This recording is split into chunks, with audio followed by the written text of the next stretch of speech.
Ankafaliana trany tompoko lasy tompoko vavy ny tsidiana ny tokantranontsika amin'izao maray ny zoma fa 14 ny volana Mey taona 2020 izao.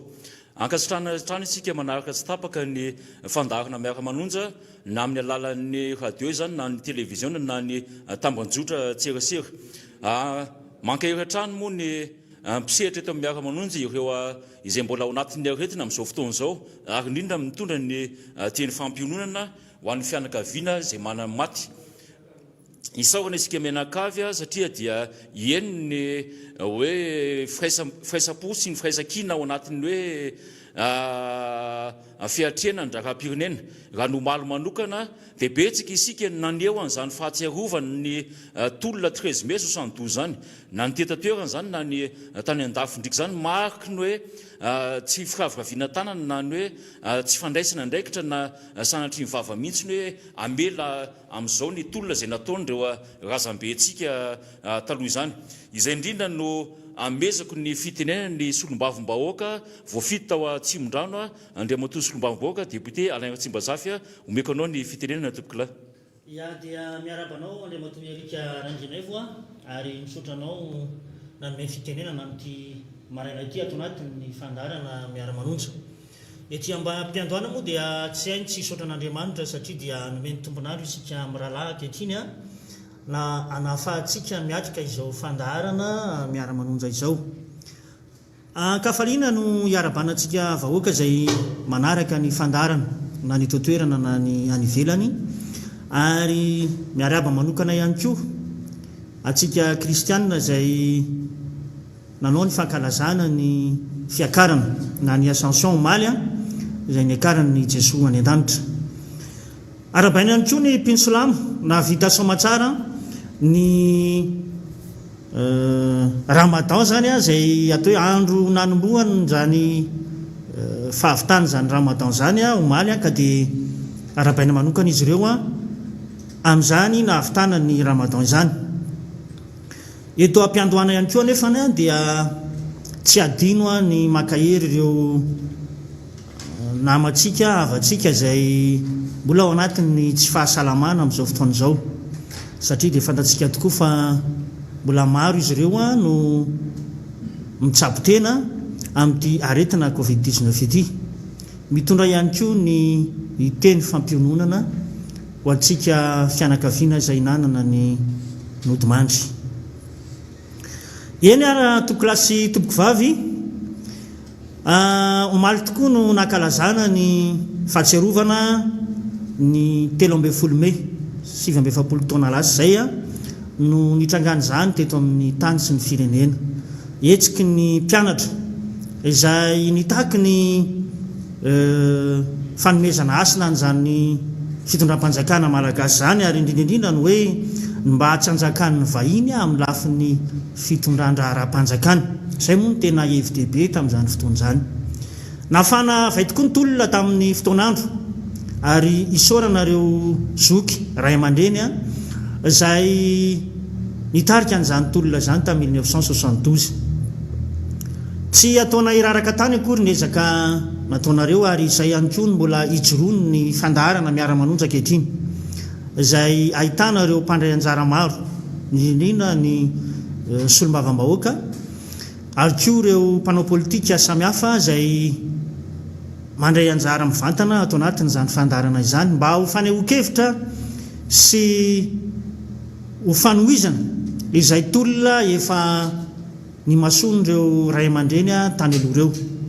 Koa dia ndreto zay mbola vonona ny anoyan'izany satria ny tandotsika dia ny ampandrosany Madagasikara mba ao anatin'ny fahalalahana sy ny fandrosoana ara-toekarena sy ara-tsosialy mba hamiratra izany firenentsika izany ary zay no atao hoe namozan'ireo ray aman-dreny tany aloha niady an'izany fahaleovan-teny izany. Ny rariana dia ny mba ahazahotsika an'izany tokoa amin'ny fotoana izay iritsika mianakavy. Marak'izay moa dia tafiditra ao anatin'ny tolona ihany koa ny ady ataontsika mahakasika ny hoe kolikoly sy ny fanodikotonana ny arem-pirenena. Tsy ela akory zay ny namatsika Ravinambinina izay anisan'ny ny tanandraikitra ambony tao anivy ministera ny fahasalamana ary miandraikitra ny tsenam-bary-panjakana no nametraka ny fanamarina tamin'ny alalany tambazotra tserasera mahakasika ny zavatra tsy mazava amin'ny lafim-pitantanana eo anivon'izany ministera zany marina fa mbola ao anatin'ny fanadiadinitsika mianakavy amin'izao fotoan'izao fanahizany anaty zany dia manaitra raha ny sorabola no lazainy zany naman'izany amin'ny hoe 980 millions d'ariary no ayaina fa tafiditra amin'ny resaka hoe taratasy osika mba azahoana an'izany tsenam-bary-panjakana zany ary nambarany ihany koa fa manodidina ny 44 milliards ariary ny tetibola natokana anamboarana CSB miisa 370 sy réhabilitation na hôpitaly maromaro izany rehetra zany no mahalasa saina ankehitriny mahakasika ny hoe volam-bahoaka ary volan'ny malagasy no lazaina eto ary amin'ny alalan'ny fandoavantsika ny etra tsirairay avy no anana ny fanjakana anjany maroboly zany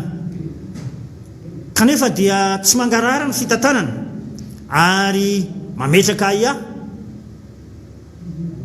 matoa misy olona samijoro eto moa dia isorana nyreny olona ireny ary efa maro malagasy amin'izao fotoan'izao samijoro sy miteny ny marina ary mamboraka ny marary rehetra eny anivo ny fiarahamonina tsirairay avy ny miara-manonja dia efa atao hoe nitarika atsika tamin'izany maneho hatrany an'izay fitiavan-tanindrazana sy ny fijoroana amin'ny ady amin'ny tsirariny izany koa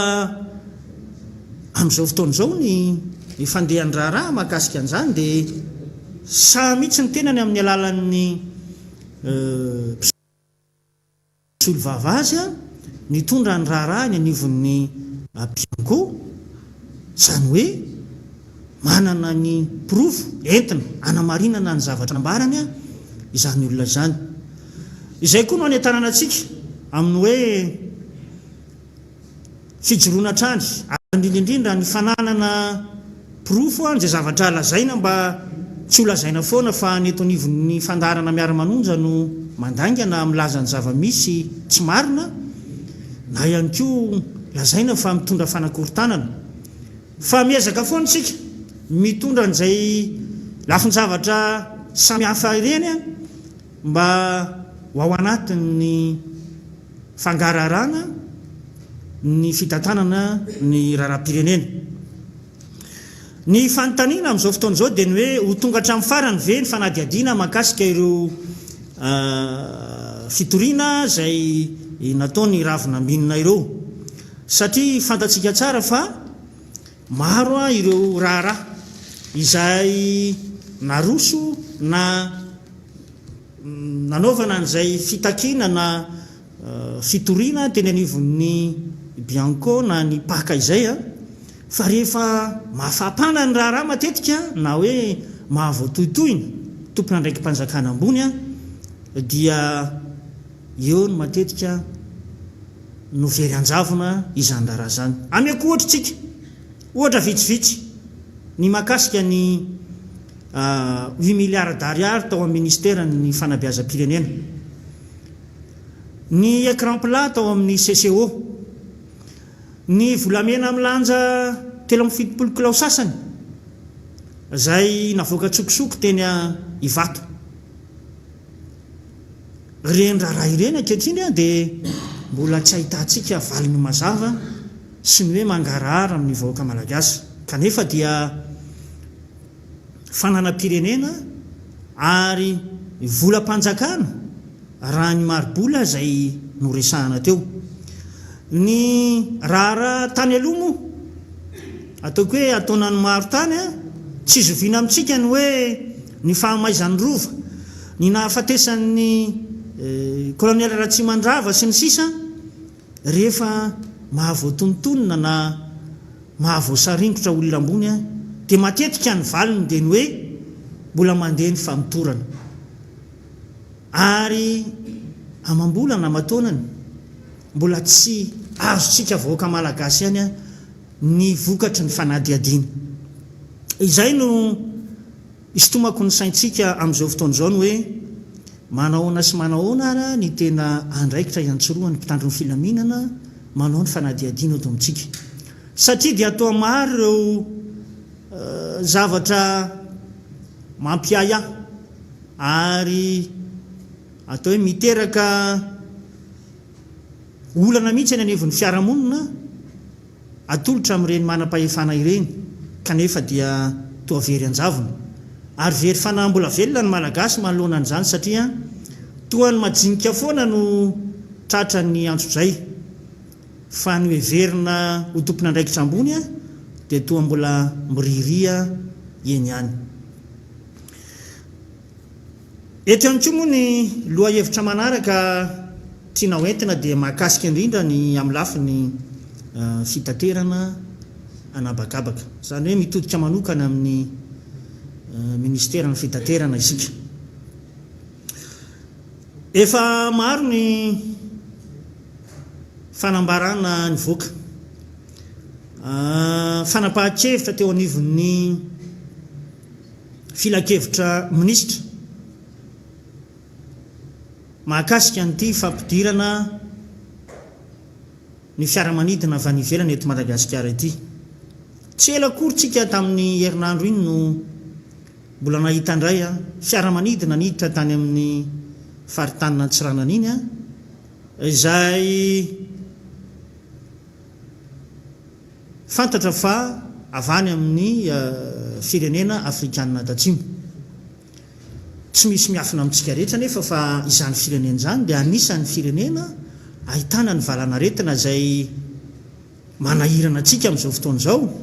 ary maro nefa nanasokajy fa anisan'ny variant matanjaka na mahery izany variant avy any Afrique du Sud izany. Maro ary ny azakazaka ny fahafatesan'olona teto amintsika tao anatin'ny volana vitsivitsy. Izany no mahatonga ny tenanay ankehitriny mametraka ihany ny hoe toa tsy mbola entitra foana mandrakity androany ny fanapahan-kevitra raisiny eo anivon'izany filakevitro ny gouvernemanta izany, na dia efa ny filoham-pirenena aza no miteny hapahy be maso horetany ren-danitra fa andray ny fepetra rehetra ary tsy hisy intsony manomboka eto ny fidirana fiaramanidina eto amin'ny tanin'ny repoblika amin'ny Madagasikara. Gaga ianao fa mbola tsy mijanona izany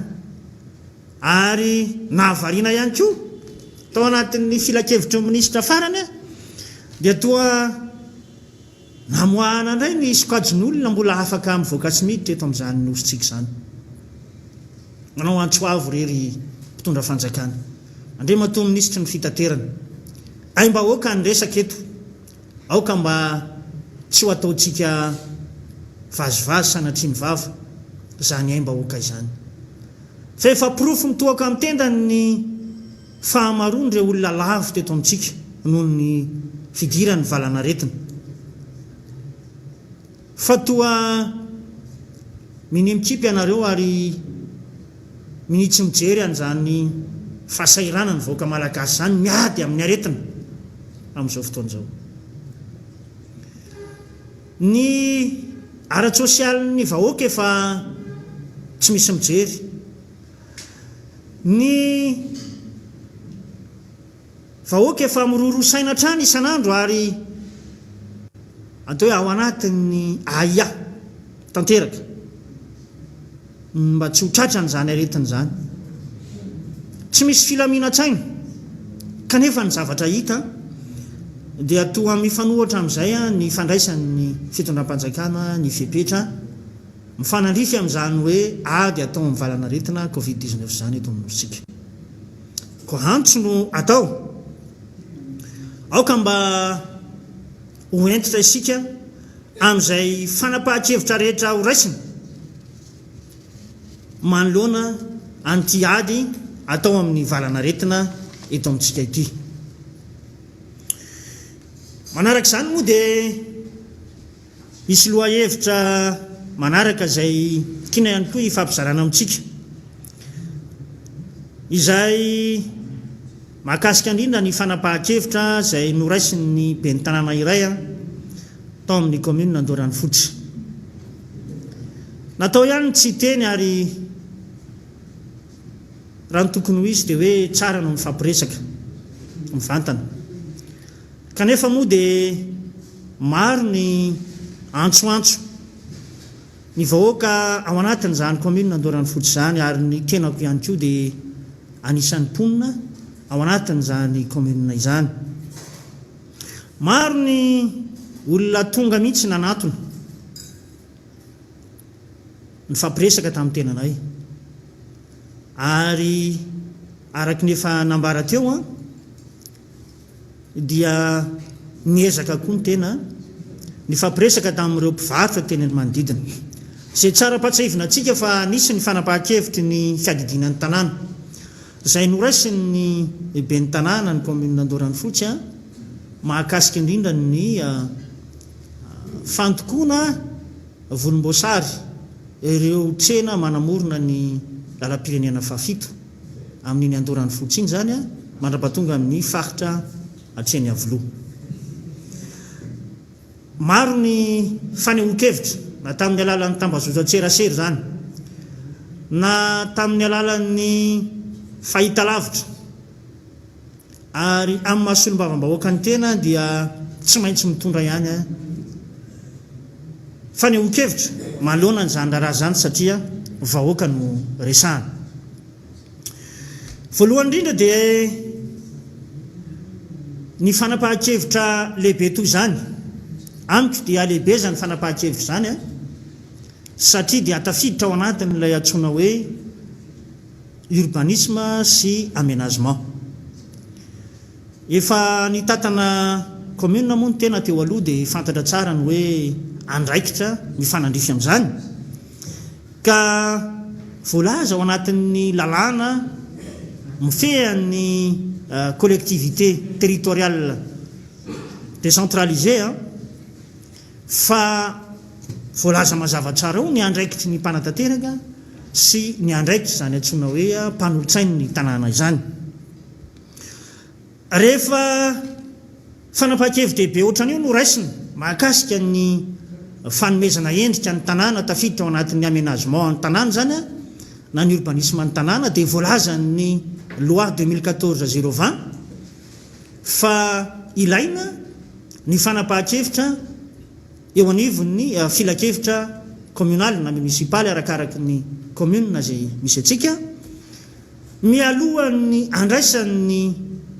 mpanatanteraka na ny ben'ny tanàna ny fanapahan-kevitra farany. Marina nefa fa rehefa natao ny fanadiadiana mahakasika ty raha ty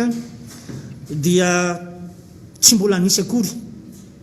izay hoe fandalovana zany tetikasa izany teo anivon'ireo mpanolotsain'ny tanàna, anika toa mandray fanapahan-kevitra irery zany raha ny ben'ny tanàna atsika ao anatin'izay commune izay, ka eo no anaovana antsoaviny hoe anisan'ny fitaovana iray izany loi 2014-020 zany ka dia tsara ihany ny mijery sy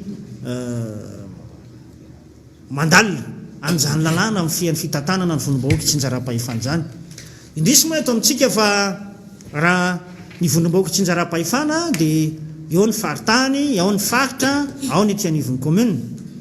Raha ny eo anivon'ny faritra zao dia fantatsika tsara fa tsy mbola misy zany hoe mpanolotsaina régional zany. Ny fanjakana raha teo toa tsy mbola tonga amin'ny fieritreretana na dia kely akory raha ny mahakasika an'izay, kanefa raha jerevantsika ny any ampitan-dranomasina any dia fotoanany mihitsy amin'izao fotoana izao ny fietrehana an'izany fifidianana sy fametrahana ny filakevitra eo anivon'ireny région reny. Inona moa mba hisin'ny fifandanjan-kevitra ao anatin'ny fitantanana ny tanàna, satria ny olom-boafidy anankiray toy ny ben'ny tanàna na ny lehiben'ny faritra dia rehefa lany somatsara mahazo an'izany toerana izany izy dia dia ny tanàna na lehibe ny faritra ho an'ny vahoaka izay ao ambany fiadidiana mety ao avokoa ny hevitra ara-politika samihafa fa itsika dia ao anatin'ny fanajana ny lalam-pandroenana mametraka ny hoe arovan'ny lalam-pandroenana ny zo ara-politika ny tsiraray ka tsy ny tranon'ny olona zany zay tranon'ny olona manokana na hoe propriété privé zany no anjaka-kevitra ara-politika sahala amin'izany dia hoy aho hoe tsara no miverina amin'ny fanapaha-kevitra satria fantatsika fa niteraka savorovoro ary tsy fidivikevitra tena anivon'ny fiarahamonina izany resaka fandokoana amina lokona toko politika zany ny tanàna zany na ny trano manamorona ny lalana ka atsipo ny teny any am-pony mahalala ozy izy tsika ary atsipo ny tady ny atandroko ny omby ka antenaina fa isy ny fandraisana andraikitra eo anivony zany fiadidiana ny tanàna nandoran'ny foto zany mba ahafahana manafoana na ihan'ny vahoaka satria dia niteraka savorovoro mihitsy ny fivoahany zany fanapaha-kevitra ndraisina teo anivony fiadidiana ny tanàna zany tamin'ny faraparany herinandro iny dia isaorana antsika moa nanaraka izay fanehoan-kevitra izay satria dia tsy naharitra ny tena raha nahita sy nandre ary niaino an'ireo mpivarotra teny amin'iny faritra andoran'ny foto sy ny manodidina iny dia efa eto ihany koa moa ny namana ao ny solombavam-bahoaka mamy rabenirina zay voafidy tao amin'ny distrikana Ambohidratrimo dia mbola eto ihany koa moa ny namana Erika zay miaraka amintsika manjotsy tapaka ary mampiaina n'izao fandarana izao dia miarabanao Andriamatoa solombavam-bahoaka tonga somatsara ato anatin'ny fandarana miara-manonja dia menana Andriamatoa Erika aloha ny fanohizana an'izay fanehoan-kevitra izay mankasitraka namana solombavam-bahoaka Alain Ratsibazafy namelabelatra ary ihany koa nambe an'izay fitenenana izay didy masina moa izy ty ary na dia tsapantena aza hoe mavesatra ihany le entsohana dia tsy memboa didy amin'ny atson'ilay olona nanam-pahendrena izay fa dia tsy maintsy atrehana foana ny zava-misy amin'ny andavanandro ny tsy misy fahatongavana any amin'ny arrivé zany namana solombavam-bahoaka raha tsy mandalo départ izany hoe nininona zany ho atao sy ninona eritreretitsika avoaka malagasy ny amin'ny hoe hoaiza moa ty miaraka manonjy ty ary inona ny tanjona dia zay ngamba ny amezaka azy ny hoe tsy misy tonga any amin'ny arrivé raha tsy mandalo départ tsy sanatry ny vavaka hono hoe zao ny fanombohana tsy izay mihitsy ny tiana tongavana fa raha hitantsika tsara ny révolution Mao izay azo atao hoe neson'ny olona mihitsy tamin'izany fotoana zany rehefa nandeha bisikileta nandeha tongotra nitety an'io Chine ray manontolo io fa amin'izao fotoana izao mba manahoana nitanjaka zany firenena sinoa izany azo atao hoe modely ary azo atao hoe taratra mihitsy amin'ilay satria nandeha kitsipo ary nandeha tampahamarinana ary nandeha tampamendrehana na dia hoe nesona azy ao tamin'izany fotoana zany ka zay nataoko didy mavesatra ty entsohoantsika ty satria ny olona mezaky ny manaratsy ny olona mezaky ny manatsatsy ny olona mezaky ny hoe mitondra ny teny hoe mpanakohontana sy ny ohatran'izany fa dia ny fahitantsika azy moa hoe zay famasinan'ny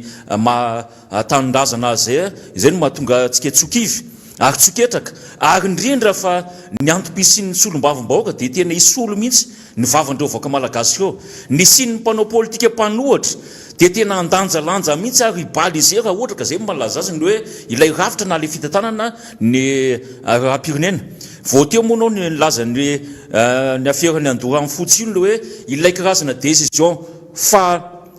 fanjaka zakana zay mihitsy malaza azy azavay kely ny hevitra ny amin'izay satria nge raha ohatra ka mitazona an'izay hoe neutralité zay izay zoana nantsiraray avy ny fisina politika samihafa eo amin'ny taniny dia tokony voatsy fa saingy kosa ohatra ny mieritreritra fa fiaina tokantranony io ka raha ohatra ka ny ray aman-dreny no vidiny akanjo dia tsy zay tiany zay loko tiany ividianana azy tsy zany re ny raha-pirenena tsy tokantrano io tsy fiangonana io tsy koralina koa ny vahoaka nandorany fotsika anaovanareo teny mitovy tsy koralina io azafady indrindra fa vahoaka mananjo amin'ny lafiny rehetra mihitsy ianao raha vao fidina zany any anatina propaganda ianao no mezaka mampafantatra ny loko politika hoe ny ana loranjy ny ana maintsomaintso ny ana mangamanga any anaty propagandy mbola tsy mpitantana ianao amin'izany fotoana izany mbola tsy voafidy ara-dalàna ianao amin'izany fotoana izany iny moa tena mbola mahabe resaka ihany koa satria misy ihany koa ny lalàna mifian'izany hoe vola lanina sy ny azo atao hoe fikirakirana zany fividianana zany mbola tsy hiditra amin'intsika satria mbola mety taratra zany tamin'ny fotoan'androny zany mahatonga ny firenentsika ohatran'izao fa rehefa lany kosa ianao rehefa avy eo dia an'le vahoaka mifidy ianao na tsy mifidy ianao zay no izy raha filoham-pirenena zany ianao dia filoha amin'ny malagasy rehetra voafaritra ny lalam-panorenana zany ary anaovanao fianianana zany hoe tsy hitondra mitanila na mbola sanatry vavanao propagandy efa filoha ianao na koa hoe efa député ianao na hoe efa ben'ny tanàna ianao satria samy olom-boafidy ireo ao anatin'izay zany manahirana ny saina mihitsy ilay fisolelahana ilay dedakisma ilay filana 19 ny asa ataonao no tokony hamezana 19 anao na hamezana 20/20 anao fa ianao zao ohatra mitady azo 0/20 satria tsy fotoana ny propaganda zao tsy fotoana ny fampilezakevitra ao fa rehefa mpitantana ianao no mbola mametraka n'izay loko politika zay miendrika jadony zany ary miendrika anterika didiko fe lehibe zany miendrika faniratsahana ihany koa le zon'le olona tokony hiaina-kalalàna amin'izay everiny fa mety amin'ny raha politika zay zantsika mpahafantarina eto amin'ny miaraka manonjy isan'andronandro moa dia ny manahirana anatiny io rehefa mitondra zany ny orange ave zany dia iloko orange ny tranony olona rapitso tsy maintsy hitondra ny maintsomaintso dia ahoana dia iverina ny doko maintsomaintso ndray ho sahirina eto ny birao-panjakana indrindrandrindra tsy tokony hanana loko politika mihitsy fa tokony loko neutre kokoa azy rehefa tsy tianao ny lokony sasany ataovy fotsifotsy ina tsy fantatro fa tsy hoe tsy maintsy ianao no mitondra dia tsy maintsy ny lokonao no arahany olon-drehetra azafady tsy fitantanana raha-pirenena zany fi fitantanana société na fitantanana tokantrano na fitantanana fiangonana kapasitera mety aminao amin'izay nao afaka mampanao teny mitovy ny chorale na ny mpisehatra amin'izany amin'izao fotoana izao manahirana satria ny feritraika ny arety mandoza na manasolombavim-bahoaka ny Madagasikara ny hoe inona ny tokony maso kokoa ary inona ny tokony priorité kokoa ao anatin'izany feritrehana ny aterika ny arety mandripaka zany na isika mbola ato anatiny na rehefa tafavoaka avy eo lara-pahamena ave ny mikitikitika tan'olona lara-pahamena ave ny mikitika tran'olona ary lara-pahamena ave elako tsy ny eto idirako makany amin'ilay conseil des ministres ny hoe ireto avy ny olona afaka mivoaka ny sistany sy miditra amin'ny sistany ilay tompona ndraiky mpanjakana mety mbola lekoleko ihany kanefa n'izany aza dia efa mifanipaka sady amin'ilay tenin'ny filoham-pirenenany hoe tsy misy aloha mahazo mivoaka ny sistany ary mihita tanteraka ny sistany ny apitson'iny ihany moa dia efa hitantsika ny zavatra an'seo fa amin'ny teny jatovy hoe mampime kargony nazavaina tsara mihitsy hoe mpitondra entana io fa tsy natao hitondra olona ay masera ny entana lazaina fa entana atao mialatsiny aminareo masera fa ianareo tokony hijoan'ny fahamarinana ihany koa ao anatin'izany satria modely amin'ny ara-panahy ianareo ary modely amin'ny ara-pahamarinana ka tokony hitondra teny fanazavana eto moa manahirana isaorana moa mpitandro filaminana ny amin'io nahazahoana n'ilay jiolahy haindahany idelona kely zany tena ankasitrahana mihitsy ary omena bravo izay le resahana eto hoe ny anay rehefa mety dia teny anay hoe mety fa kosa ny dahalo ambony latabatra aiza ilay olona mpanitsakitsaka lalàna aiza ilay olona manao tsinotsinona n'lay vahoaka malagasy izao ny antony raha fantatritsika fa areto mandoza ny variant indien na brésilien na ny covid-19 maninona ny tsy andraisana fanapa-kevitra le olona ohatra ny manam-piniavana mampiditra azy raha tadiditsika tsara tamin'ny marsa 20 efa ao anatin'izany reto mandoza mandripaka zany fa mbola nisy nonga nampidirina teto anao ny kianjam-bary fa tsy hoe hitondra fanafody kianjam-bary any natongavany teto ary vao marina tamin'izay fotoan'izay fa tratra ny covid-19 ilay sinoa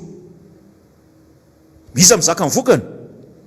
isika voaka malagasy le manontany hoe inona ny tanjony miara manontsy izay le nyteneniko teo tsy misy tonga any amin'ny arrivé raha tsy mandalo départ raha hiazakazaka zany ianao aza mieritreritra ny hoe ho tonga any amin'ny arrivé fa disqualifié ianao reny atenatena no mitsofoka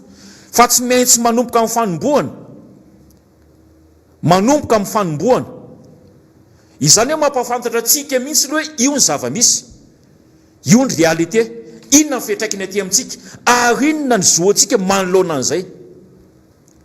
Mananjo mihitsy tahaka ny izay hoe fahasalamantsika izay. Arariny raha ohatra ka saro-piaro mihitsy tsika miaro ny aintsika satria aina ny resaka eto.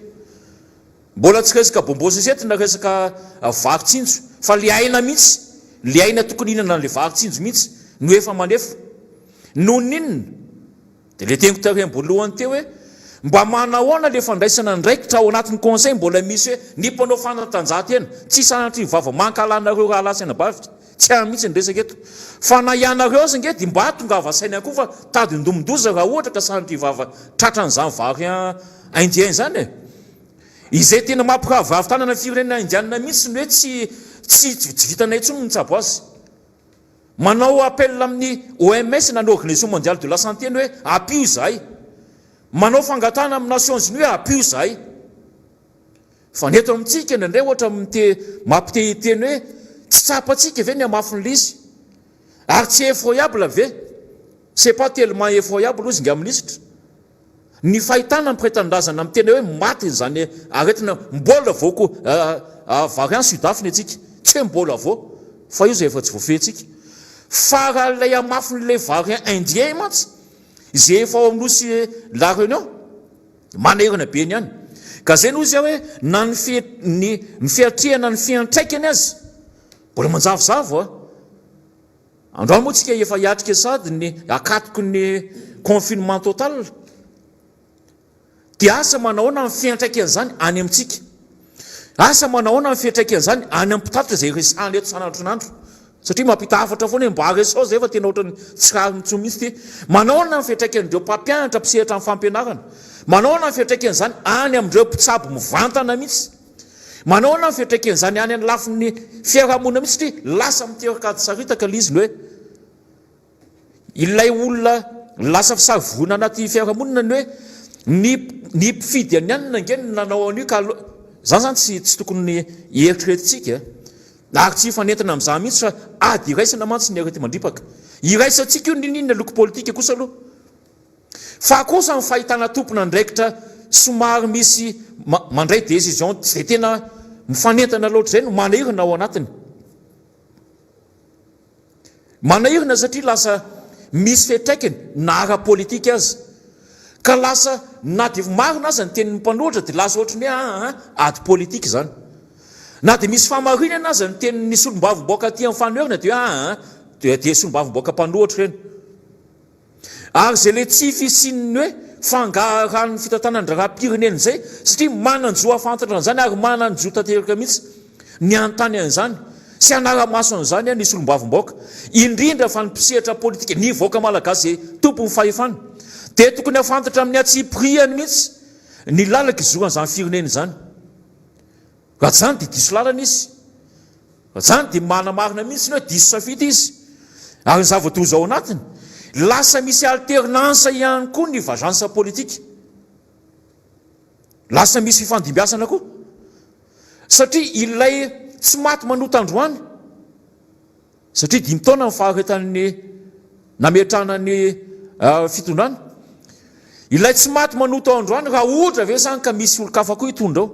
Dia amin'iny vao afaka etsehana le dossier satria mbola an'le fahefana aloha androany ny sehatry ny fitsarana. Ilay tsy fisina séparation de pouvoir zay vao hitantsika ny aferana tanandrano mandresy zao le olona efa nahazo titre impire dia verina ny tsaraina indray le atany ary efa tany amin'ny cour d'appel rava zao le dity fa tampotampoka dia mbola mahazo ihany indray koa titre ilay azo atao hoe mpanjanaka vaovao amin'ny endriny vaovao. Sy fantatsika tsara zany tompona orinasa telema zany io moa efa nitolaka fanamarinana teto foana hoe amin'ny lafiny tserasera avy re olona ny eto amin'ny taninao dia vahiny no mitantana azy tsy le amin'ny mahavahiny azy loatra fa raha ilay toetrany raha ilay fomba ny manao tsinotsinona manao zinona mihitsy ny voaka prétendazana tsy rariny kosa zany. Ary ny zava-doza ao anatiny dia ny hoe ny prétendazana amintsika ihany monsieur le député no ampidina amintsika satria rehefa exécutean'ilay décision avoaka amin'ny fitsarana izy izay io moa le resantsika teo tsy aradrarina tsy araka nitsiny dia ny mpitandro filaminana gasy fa tsy mpitandro filaminana indien gasy any ireo mamoritra antsika samysika ireo zay nitondrako ny fanamarinana teo tsy hoe tena ankasitranana mihitsy ny hoe famongorana ny asan'ny mpanao ratsy indrindra fa ny mpanao asan-jolahy za tsy miteny hoe miendrika ny delona kely le maty fa miendrika azy kosa nefa ny hoe mba foana atre kosa ilay asa ratsy ataony ka raha ohatra ka mba foana ohatr'izany daholo koa ny asa ratsy rehetra amin'ny sehatra aza zay ataony dia mba antenena fa ho avy mamiratra any ny eto Madagasikara fa saingy tsy izay misy tsy izay ny misy mba aiza nefa ran'ilay volamena tena mifitopolo kilao sasany rehefa natika dinina daholo ny tompony andraikitra rehetra hita hatramin'izany hoe maty ny caméra iza ny tompony andraikitra tao hita hatramin'izany hoe tsy niasa ny be dia be tsy tambosaina rehefa tratrany any ivelany any ny bois de rosika nga misy toyany fa dia very anjavony fotsiny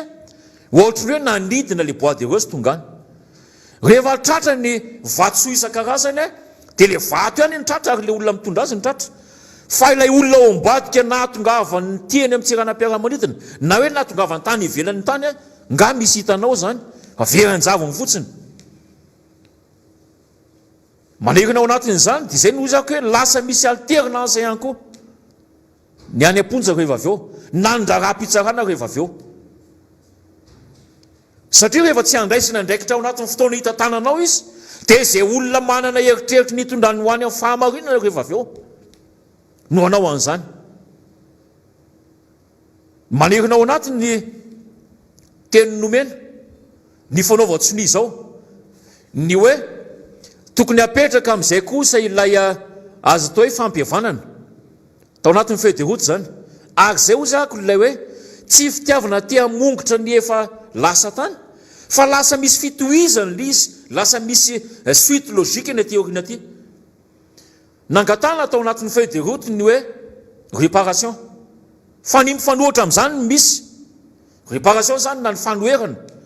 ny bien ren'olona tamin'izany fotoana zany reny hoe simba fanana tsy hoe simba fananana ohatrany hoe tsy fananinana mantsy izy fa ny sombaina fananana ny olona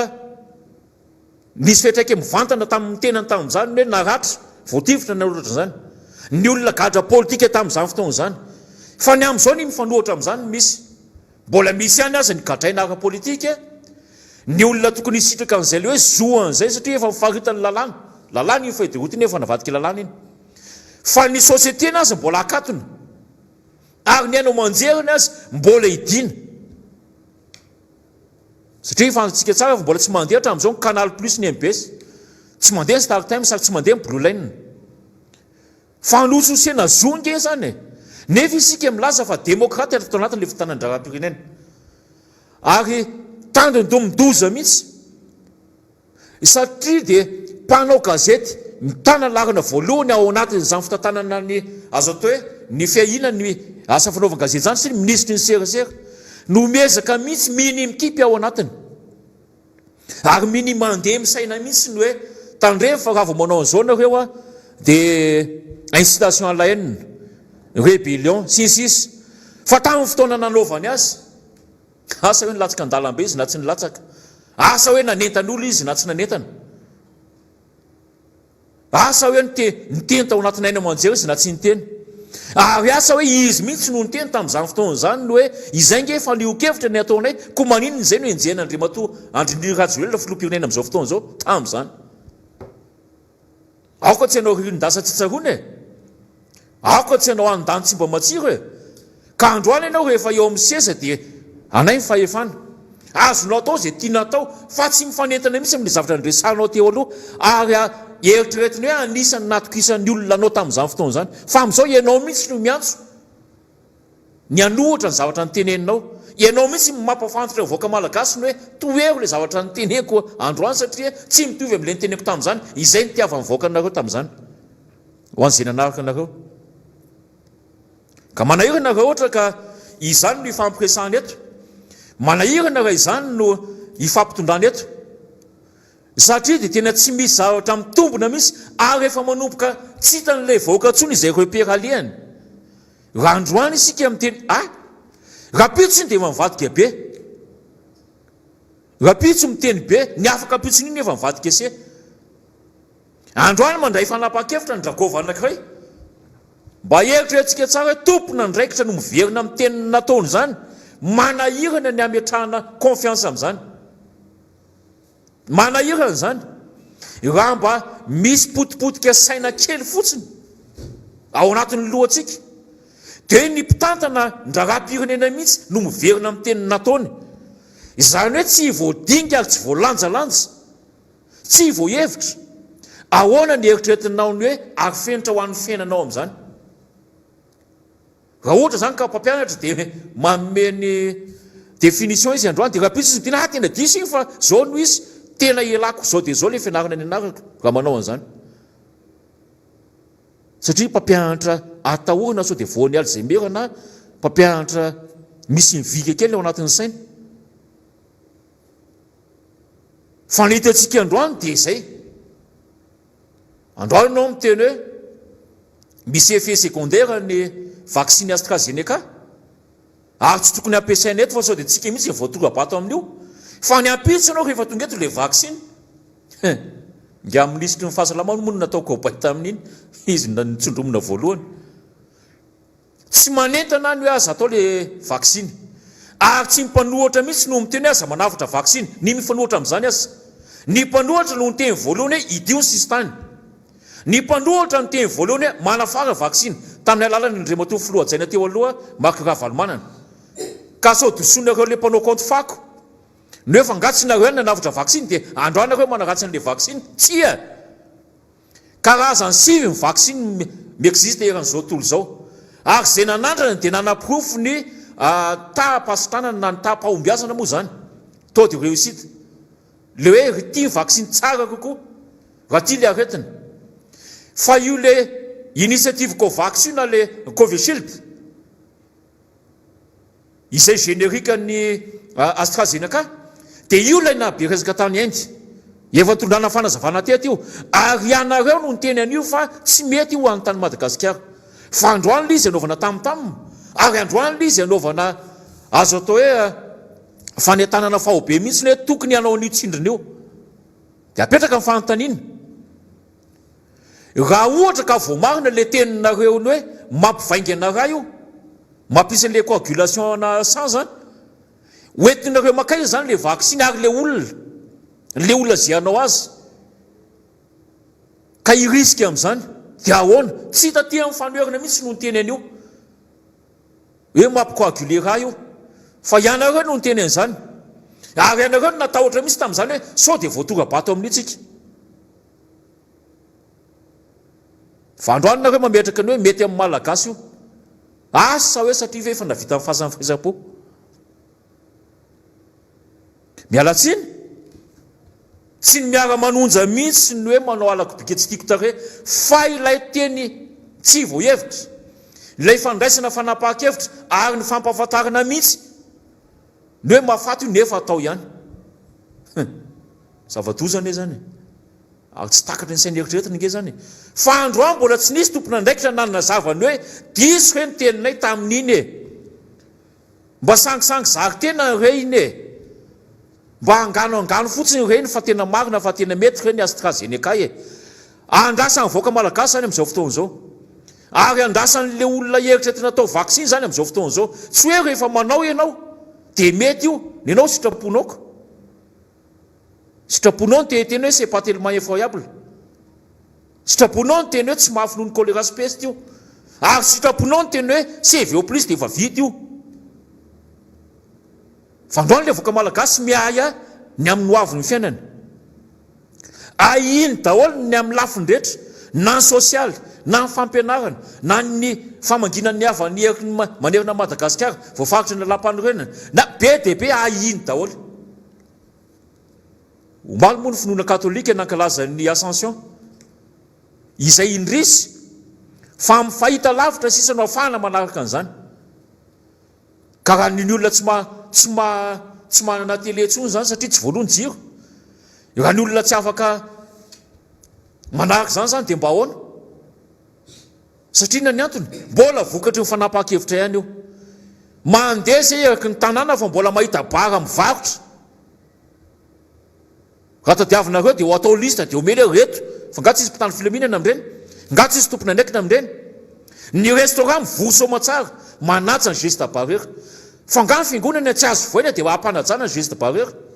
Ary nga ny mpianatra tsy azo ampianarina, ty moa efa teneniko eto foana satria tia ny antony. Ny classe d'examen maninona izy no afaka manaja ny le fepetra ara-pahasalamana. Fa le classe intermédiaire rehefa avy eo i double i triple amin'ny fianarany ve fa afaka manaja ny geste barrière koa ngereny. Afaka hampanajana mihitsy satria misy mpampianatra afaka manara-maso. Raha ohatra ka ilaina aza mbola misy président femme, misy mpikambana ao anatin'izany fikambana ray aman-dren'ny mpianatra zany, afaka manara-maso tsara mihitsy ny mpianatra. Mahatonga hiteny an'le mpianatra tsy hoe le mpianatra no andeha indray koa atao sorony, tsy izany. Fa eo le teniko teo afaka hampanarahana an'le fepetra izy, ilay fiarovana ny fahasalamana zay. Fa ilay mpampianatra, matoa misy mpianatra dia misy mpampianatra izay mivelona amin'ny fampianarana. Satria efa tsy ihany mesure d'accompagnement. Ny hoe aza mampianatra ianareo tsy mianatra ny mpianatra, tia mba misy tosika kely avy atena hoe satria tsy izy zany. Dia tokony jerevana mihitsy ny amin'ny lafiny ahafahany miaina aloha farafaratsiny mba tsy maty androany fa maty rapitso. Satria raha tsy ho fatin'ny aretina dia ho fatin'ny androanana ary ho fatin'ny enatr'olona. Satria tsy malofa trano, tsy mahalojiro, tsy afaka akory mba manao zay vitamine C sy iverina ho hery fiarovana. Izay natao hoe mana mihitsy ny voaka malagasy ary tena mitaintain-dava. Izao tsy fantatritsika kory hoe atraizy rovina vao tapitra ty arety mandosy ty. Fa saingy mifandraika ao anatin'izay le fitaintaina izay tokony mba hita taratra ny hoe ny ara-tsosialim-bahoaka. Tokony hita taratra itsika manana filet de sécurité. Fa ny zavatra hita anaty France 24 hita anatin'ny RFI sy ny rehetrarehetra any dia ny hoe tandondomondoza ny voaka malagasy any atsimon'ny nosy amin'ny fisina kire. Ary io tsy any atsimo ihany, tsy ny any atsimo ihany. Satria mety hitendray mantsy ny sasany hoe ka io ngefa miseho foana ny any atsimo io. Mety marina zany hoe miseho foana. Fa inona le vahaolana maty paika? Izay le drafitra maty paika zay nge ny angatahan'ny voaka malagasy amin'ny fotonany. Ilay fanomezanao toko tao anatin'ny fampelezan-kevitra hoe raha tonga eo dia hanao an'izao, raha tonga eo dia hanao an'izao. Tsy kiloaka tsy hanofy miha misy Dubai sy ny Paris zany, tsy hitovy amin'izany mihitsy. Aza manofy amin'izany. Zavatra mba azo taterana re resahany. Mba ahitan'le voaka malagasy hoe io fa tena niverina taty aminay marina le latsa-bato nataonay ho an'izay mifidy. Io fa tena mahatsapa tena mihitsy zay tena mba contribuable koa zay tena io zay fa tena mananjo mihitsy isitraka n'ilay asiny tanany nandrotsana le vato. Fa saingy tsy zany misy, tsy izany misy. Fa mbola hatramobe ny tanàna mbola manao fampelezan-kevitra satria refilen'ilay any afarany ambony rafitra any ambony io taratra ilay avy any ambony mihitsy hoe propagande foana aloha mandritry ny 5 taona. Ampiakarina ao anatin'ny haino aman-jery ny azo atao hoe ministra mpanatanteraka n'ilay asa ka saina atao. Fa rehefa ametrahana fantaniny hoe ahoana mba eritreritra ao ny amin'ny valonjato ny kapoaka. Nga nahitantsika izay inona ny ministra kapoaka koa moa tsy mahagaga. Tsy mahagaga. Lasa ridiculisen'ny olona sisa lasa ohatrany hoe inona indray reny kabary ampime amin'ny aniny zay sisa. Miandry an'ilay zavatra mampime sisa ny olona.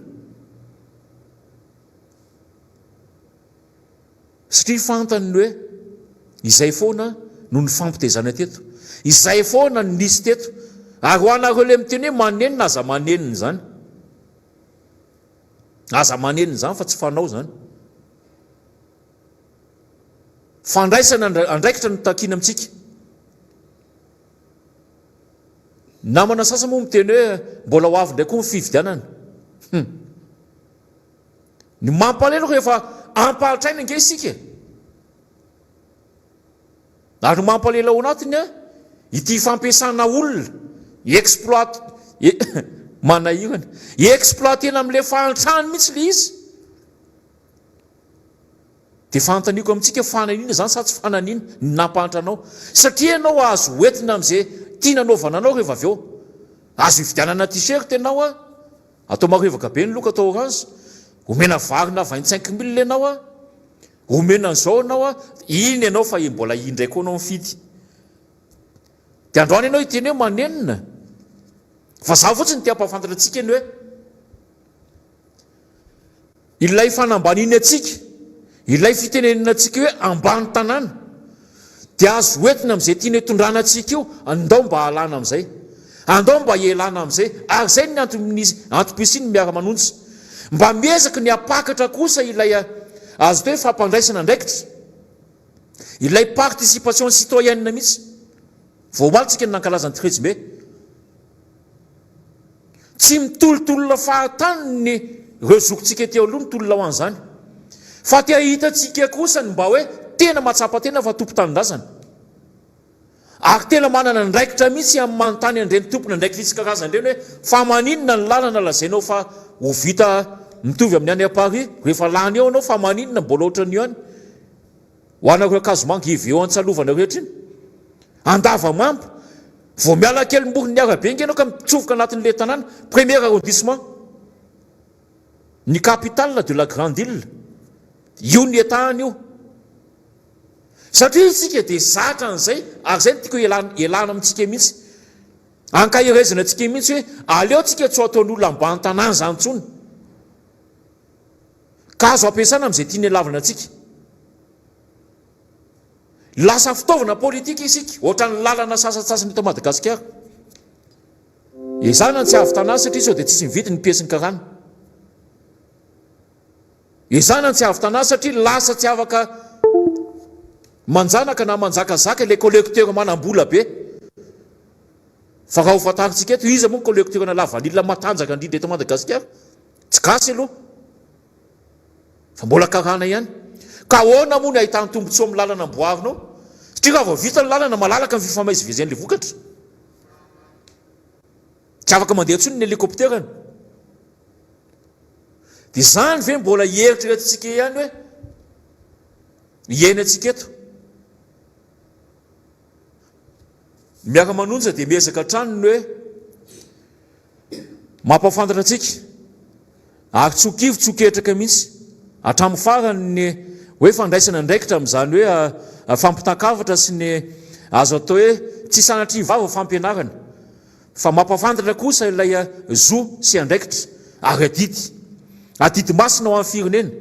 adiditsika tsy iraray avy mihitsy no mandray atanana ny draharaha-pirenena ary aza amin'ny teny hoe mpanao politika fa ny ndretrarehetra dia natao anaraka ny draharaha-politika ianao ny fidy iny efa politika iny ianao amin'ny teny hoe tsy mety ny fiainanay amin'izao fotoana izao efa politika zany fa mifandraiky amin'izay le anjara tandrifinao tsy hoe faly fotsiny ianao mahita mipiraitan-drazana aminao mivarotra lasopy mipetsaka izy amin'izao fotoana izao fa taratry ny fahantrantsika menakavo ireny taratry ilay tsy mba fitenenantsika ireny hoe fanga mivarotra lasopy zao ohatran'izao nefa raha mivoaka malagasy izay ve le nandrasana tohatrany tsy izany tohatrany tsy hivarotra poulet de siramasaka amin'ny barika nandrasana tamintsika tohatrany tsy izany mihitsy ary ohatrany tsy le hivarotra kasibosy efa nampiasaina no eritreritsika mihitsy so isika mieritreritra hoe noho ny fahantrantsika mety maro zany fa ny mifanohitra amin'izany azy ny nampahantranatsika ho antsika le tsy mba afaka miverina tsony ny asa tamin'ny fotoanandro nisy ny agoa dia tsy afaka niverina tsony ny asa tamin'ireny zone franche reny dia ny solution hitantsika moa zany dia hoe mivarotra friperie dia lasa informel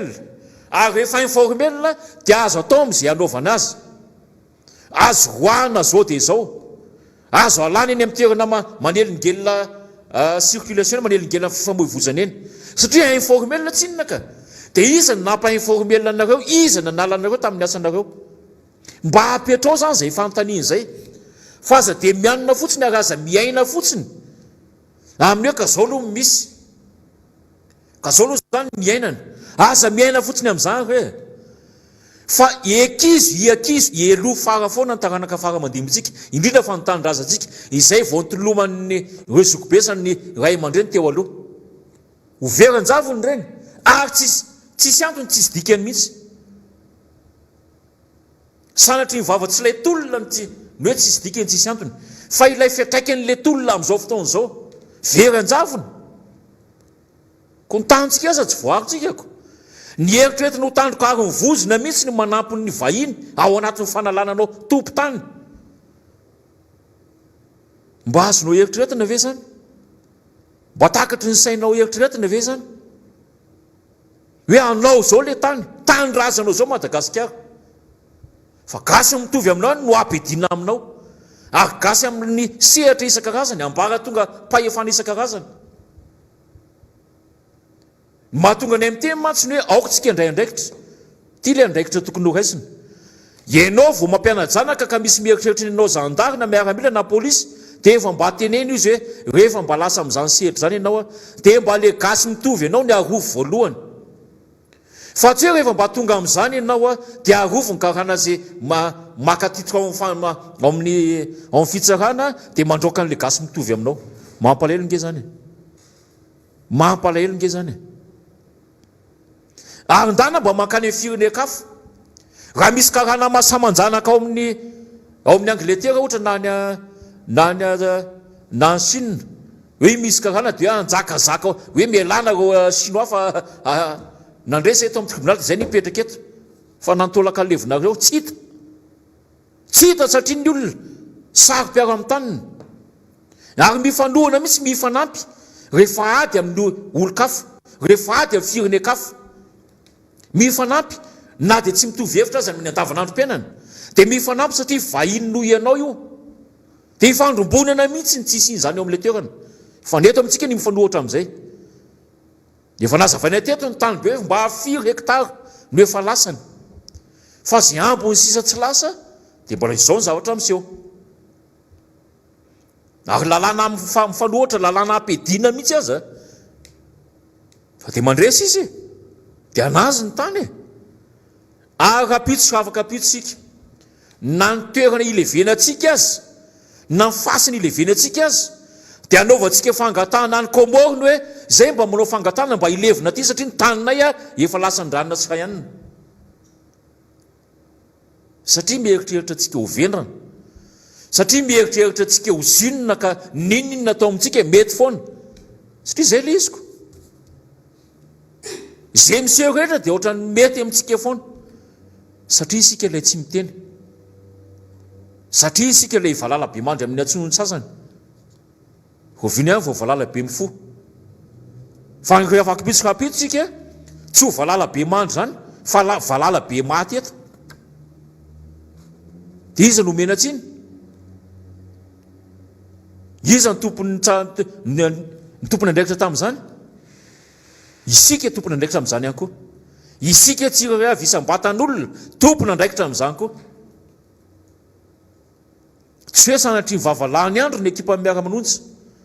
tsy hoe sanatry nyvava tsisy atao na hoe sanatry nyvava te hiady aman'olona ka manao an'izao fandarina isan'andro san'andro na dia tsara ho ny teny ihany azy hoe visaka ny teny indraindray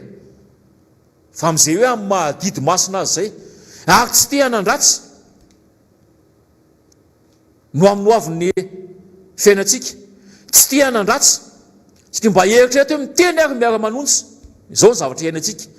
maika fa hoe ndao tao hoe tsy nisy miara-manonjy ary za dia mbola te hiteniny hoe tombony lehibe ho an'le fitondrana azy nke nisy n'le miara-manonjy satria ahafahany mandrefy na ahafahany makalesona na hoe ahafahany mandray fanapa-kevitra amin'izay zavatra tokony ataony fa mifanindran-dalana amin'izay koa ny hoe na le teniny teneniny aza tsy ajainy dia tokony hametrahana zany hoe ny lalàna mifehan'ny fanoherana zany tsy tafapetraka nge zany any ka miara-manonjy sisa no sehatra ahafahana mifanakalo hevitra sy ahafahana maneho an'izay fanoherana ny amin'ny hoe hevitra tsy hitovizana zay zao sisa ny sehatra ahafahana mifanakalo amin'izany ho hitantsika eo moa satria ao anatin'ny atao hoe fivoinara-potoana voalohany ny solombavomboaka amin'izao fotoana izao ary eno fa efa mandehandeany namana solombavomboaka io statut de l'opposition io ka sahana ahoana ny fifarany vatreto aloha zany ny fampiresana sy ny ifampijerevana eto dia manahirana satria tsy hita be ny any hoe ny lalak'izorana no zay fa napahakevitra kasi ny fitondram-panjakana zay mbola ifanakalo hevitra ety moa fa omeko anao ny fitenenana ny solombavomboaka mamira be nirina hitondrana ny fankasitrana amintsika ary any an-tanana antsika mba hanaraka hatramin'ny farany ary izy ity tsy hoe arahana fotsiny hatramin'ny farany fa mba dinihana ary lanjalanjaina ankahirezina antsika mihitsy ary fiangaviana mihitsy ny hoe mba hijery ambony hijery ambany ny hevitra sy ny azo atao hoe fandalinana na ihany koa fampitakafatra satria be dia be koa sika mampita hafatra eto lasa ity miara-manonja ty mihitsy nohatry ny tribonaly kely eto Madagasikara dia ny tsy fetezana rehetra any anaty fiarahamonina any dia ampitaina ato anaty miara-manonja hoe mba ho eto any hatramin'izao aloha mampalahelo mbola tsy nisy mihitsy hoe ty mba zavatra nety tany aminay ka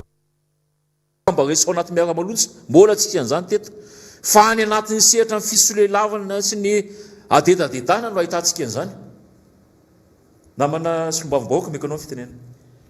misaotra erika misaotra name fitenenana misaotra ny lafiny teknika eto amin'ny miara-manonja koa manao zay apety zao fandaharatsika izao miarahaba atsika rehetra amin'ity androandroany ity miarahaba atsika ato anatin'ny fandaharana indrindraindrindra miarahaba ny vahoaka malagasy sy mpanaraka ny fandaharana rehetra na aiza misy azy miarahaba atsika manokana satria araka ny voalaza teo tsy nisy ny fandaharana omaly satria anisan'ny voafaritra ho andro tsy esana maly noho ny mahafety azy arabaina manokana ny kristianina rehetra na aiza misy azy satria omaly no nahatsiarovantsika ny akaran'ny tompo any an-danitra ny akarany ihany tahorin'ny tsanganan'ny tany maty zay ny finotsika ary anomanany toerana tsaratsara kokoa ho an'ny olona sy ny zanak'Andriamanitra rehetra arabaina fa afaka nankalaza izany tsika na dia tamin'ny fomba tsy dia araka ny tokony ho izy loatra aza kanefa mino zahay fa afaka nankalaza izany ny tsirairay ny fianakaviana tsirairay ny fiangonana tsirairay mahalala zay fa samy nanana ny endrika netiny nankalaza izany ireny rehetrarehetra ireny raha mahalala mony zava-misy tsy fidiny ho atsika fa koatr'izay andro fety ihany koa maly andro noferan'ny didim-panjakana ihany koa tsy esana satria ho an'ny havana silamo dia andro fiafaran'ny vanim-potoana ny fandinihan-tena vanim-potoana ny ramadany zay moa no teny mahalaza azy ary ho an'ny havana silamo rehetra ihany koa dia tena fety lehibe ny fahavitana sy ny fahatratrarana izany farany vanim-potoana zany araka ny fomba sy ny tarazo ny filoana silamo arabaina tsy akanavaka koa izy ireo ary irariana fa misy hoentina miatrika ny hoavy ny ezaka natao teo amin'ny fibanjinana sy ny fanatrehana izany vanim-potoana zay lavalava ihany zany teo amin'ny fiainan'ny finoana silamo fa koatr'izay nylazaina teo ihany koa na ny député Alain na ny namana Erika dia samy nanatsidika ny fahatsiarovana ny andro ny 17 Mey mifanojo moa ireo zavatra anankitelo ireo zany omaly na dia hoe ny andro 17 Mey aza tsy mbola voafaritra ho andro tsy fiasana zany hoe tsy misy fety akory fahatsiarovana sy fanamarihana matetika no mitranga satria tafiditra ao anatin'ny tantaran'i Madagasikara izany daty ny 17 Mey izany izay zary lasa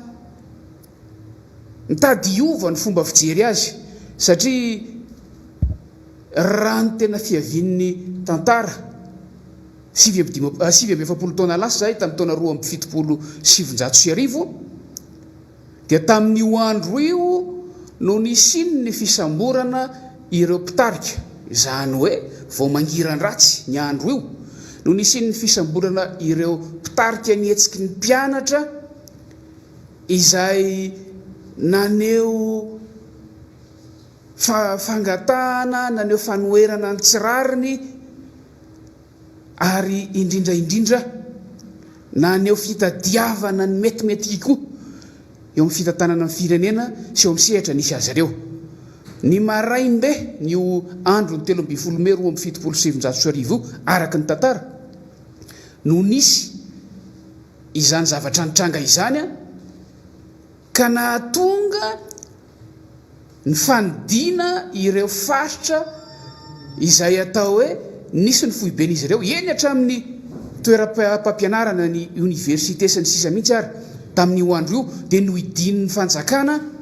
aingana dia aingana taorian'izany fisamborana ka nandefasana ireo mpitarika rehetra reo tamin'ny alalan'ny fiaramanidina tany Anosilava izay ny tantara nisy tamin'izany fotoana izany io daty io zany no azo lazaina ho nanan-danja indrindra tamin'ny etsika izay fatatsika fa efa nanomboka taona iray ny aloha zany hoe tany ho any amin'ny taona 177 dia efa nisy ny etsika izay niainga avy any anivon'ny vahoaka ny paritaka eran'ny Madagasikara tamin'izany fotoana izany fa io daty ny 17 May 27 io no nahatonga n'ilay sarom-bilany tena mipoaka tanteraka ka nahatonga ny vahoaka tsy tana intsony fa nirotra ny famotona ho azy tsy nisy mpitarika satria mpitarika efa voasambotra efa voahidi ny vava tonga tamin'ilay hoe no everina angamba tamin'izany fotoana izany fa ny biby tsy manandoha dia tsy handeha dia nitapahana lohan'ny biby nitapahana lohan'ny mpitarika no fehezina ny vavan'izy ireo no samborina izy ireo kinanjo ny zavatra nitranga dia zao ny famotona ho azy tamina impony ireo mpitolona sy ireo vahoaka marobe ny ray aman-drenin'ireo mpianatra satria mpianatra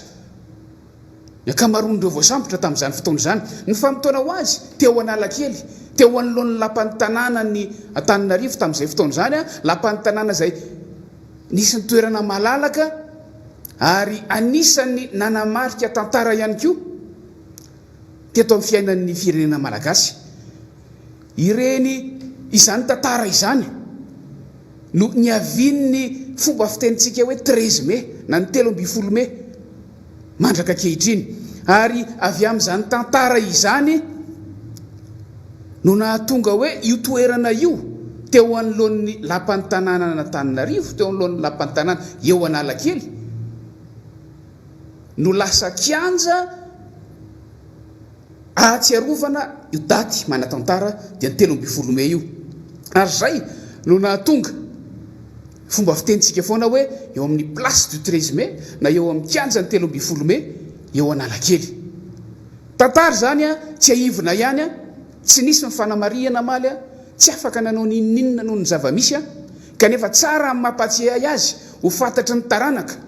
ho fantatry ny malagasy amin'ny akapobeny mba tsy ho zary lasa fomba fiteny fotsiny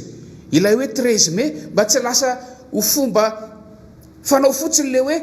makeny amin'ny 13 Mai sy ny eny amin'ny 17 Mai fa ho fantatra ny zavamisy ny mampalahelo mantsy dia misy ny karazana tantara inina saronana misy ny karazana tantara inina takonana ary misy mihitsy koa vokatr'izay zavatra izay ny tsy fahafantaran'ireo taranaka taty aoriana ny tena marina sy ny zavatra nitranga marina tamin'ireny andro ireny na ny vanim-potoana tany aloha anisan'izany ohatra ny tantara nitranga taty aoriana izay inina hovaina ihany koa na misy hoe tsy fantatr'ireo taranaka ihany koa kanefa raha ny zavatra nitranga tamin'ny 770 efa 30 taona lasa zany ny olona teraka tamin'izany efa aperinasa amin'izao fotoana izao kanefa rehefa inina takonana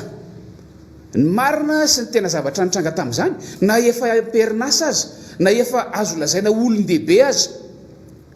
ireny olona teraka tamin'izany ireny a dia tsy mahalala ny atsipirihiny marina soa ihany fa misy ireo miezaka mitahiry na ny antsary na ny antsoratra amin'izao fotoana izao moa vokatry ny fisian'ny teknôlôjia vaovao dia misy ny zavatra voapirofo hanika na ny zavatra voalaza sy ny tenenina tato anatin'ny fotoana fohy 2 3 4 5 taona faraparany aza dia azo aseho vahoaka avy hatrany anamarinana hoe zao ny tena tantara nisy tafiditra ao anatin'ny tantara daholo zany ny zavatra nitranga tamin'ny taona 5 sy 4 arivo tafiditra ao anatin'ny tantara daholo zany ary tsy tokony ho takonana ka hoy zahay hoe rariny amin'izao zoma fa 4 ny volana May izao ny ampitson'ny nandalovan'ny 13 May fa 7 taona nitrangany zany zavatra izany teto Madagasikara nanamarika ary lasa kiondalana sapanan-dalana ray lehibe teo amin'ny tantaran'i Madagasikara satria nanova nitarika anakany amin'ny fanovan'ny rafim-panjakana nisy nitarika anakany amin'ny faharavan'ny repoblika voalohany nitarika anakany amin'ny firisona anakany amin'ny fitsapakevy-bahoaka izay nitondra anakany amin'ny tetezamita nitondran'ny jeneraly Ramanantsoa teoriana tantara daholo zany tsy tokony afiana ary tena zava-dehibe hoy aho ka hoy izahay hoe tsara ny mamerina sy manamarika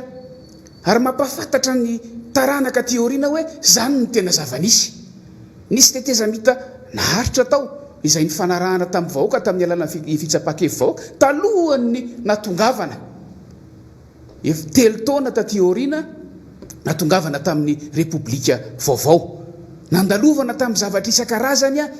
ary niatrehan'ny firenena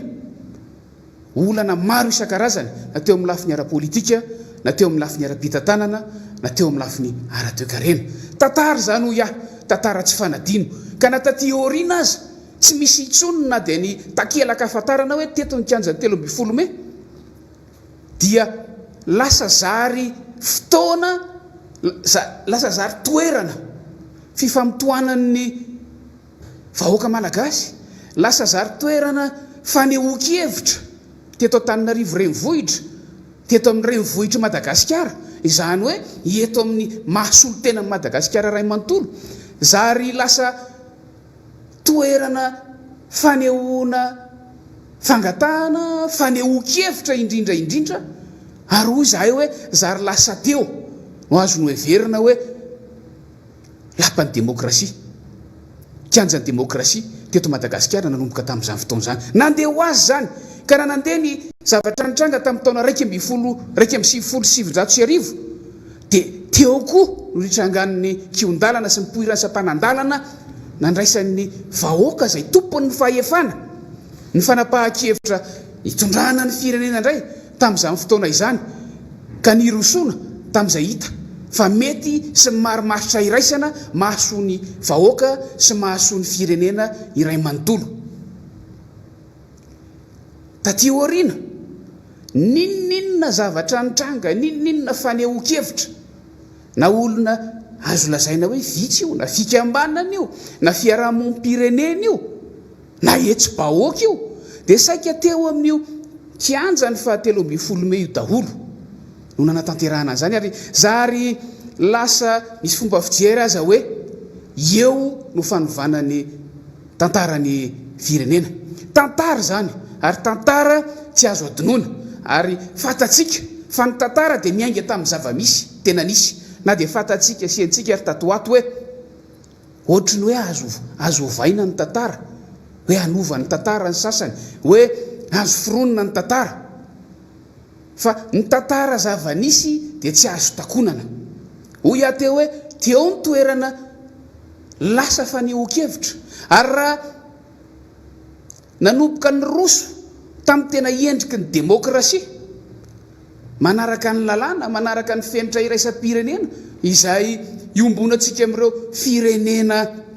mandala ny demokrasia eran'izao tontolo izao tsika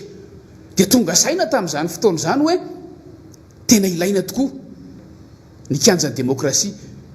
fantatsika efa any amin'ny tamin'ny mandroso rehetra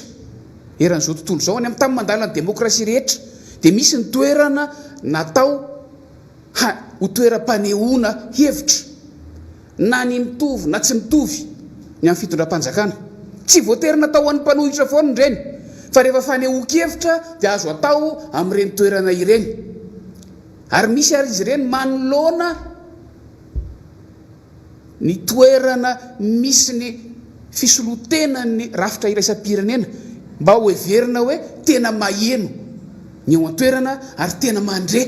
sy mandray ny afatra izao tontolo izao ka raha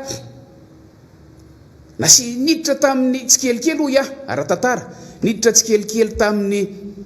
rafitra demokratika araka ny fomba fijery izay hita fa sahaza azy ny firenena teto Madagasikara tena metraka ny kianjan'ny demokrasia tamin'ny toerana anankiray fantatsika tsara zany io Ambojatovo nisy ny ilana azy amin'izany hono tantara zany dia nandray fanapahan-kevitra ny mpitantana ny tanàna tamin'izany fotoana zany fa ho lasa kianjan'ny demokrasia ho lasa toerana fanehoan-kevitra ho lasa toerana fizaran-kevitra vaovao ho amin'ny ankolafy rehetra io toerana io ary nanomboka notakonana ilay kianjany 17 Mey nanomboka notakonana ilay endrika 17 Mey nanomboka novaina ny toerana teo nanomboka nofefena nanomboka tsy azo tsy navela idiran'ny vahoaka amin'ny akapobentsony ary natao izay nahatonga azy tsy ho azo anatanterahana fivoriana sy fiaonana tantara nefa ho ia tsy fanadino ary ny tantara tsy fanakona fa raha ohatra ka misy ny teanoratra tantara misy ny teanova tantara dia reny ilay ataontsika hoe mpanoratra tantara tsy zany hoe tsy tena izy fa asa mikasa anao teatra na le fomba tonga amin'ilay fomba fitentsika hoe anao sinema sary mihetsika ka raha miroso amin'izany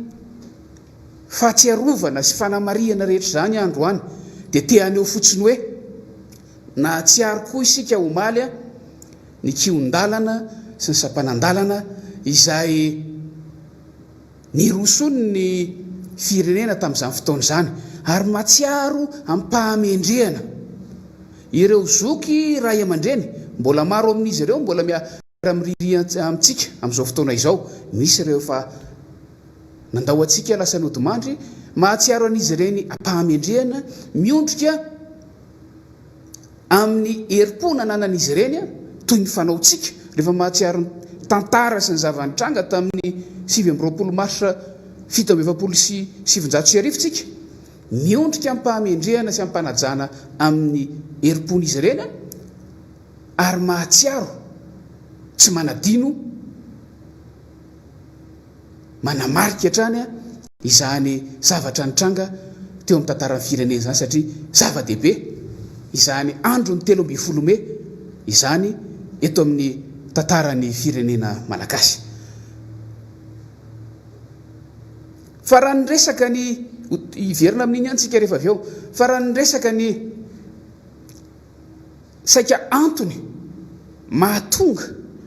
ireny etsika ireny sy ireny atao hoe fanehoan-kevitra isan-karazany ireny sika miverina mamaky ny tantara tany aloha miverina mandinika ny zava-nisy tany aloha dia mahita hoe raha ho fanitsiana ny zava-nisy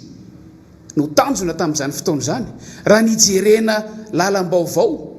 entina miatrika izay hitondrana ny firenena ho tsaratsara kokoa no heverina tamin'izany fotoana izany dia saika miverina tsikelikely miverina tsy indraindray ny zavatra tsy nety eo amin'ny fitantanana ny firenena ka tsy gaga sika amin'izao fotoana izao raha tatao anatin'ny volana maro tsy mampitovy azy fotsiny amin'izao fotoana izao sika dia efa miezaka miaina n'ilay hoe rafitra manara-dalàna eo amin'ny lafiny fanoherana hoy aho teo hoe ireny toerana fanehoan-kevitra ireny dia natao an'ny ankolafy kely rehetrarehetra natao an'ny ankolafy kevitra rehetrarehetra fa matetika ireo manakolazayna mifanohitra amin'ny hevitra sy ny fomba fitondran'ny mpitondra fanjakana aperinasa no tena mila andreny. Inona ny antony? Satria tsy voaja araka ny tokony ho izy ilay rafitra demokratika izay no ezahana napetraka, izay no matimatesana hoe irosony ny firenena. Tsy iainana araka ny tokony ho izy le izy,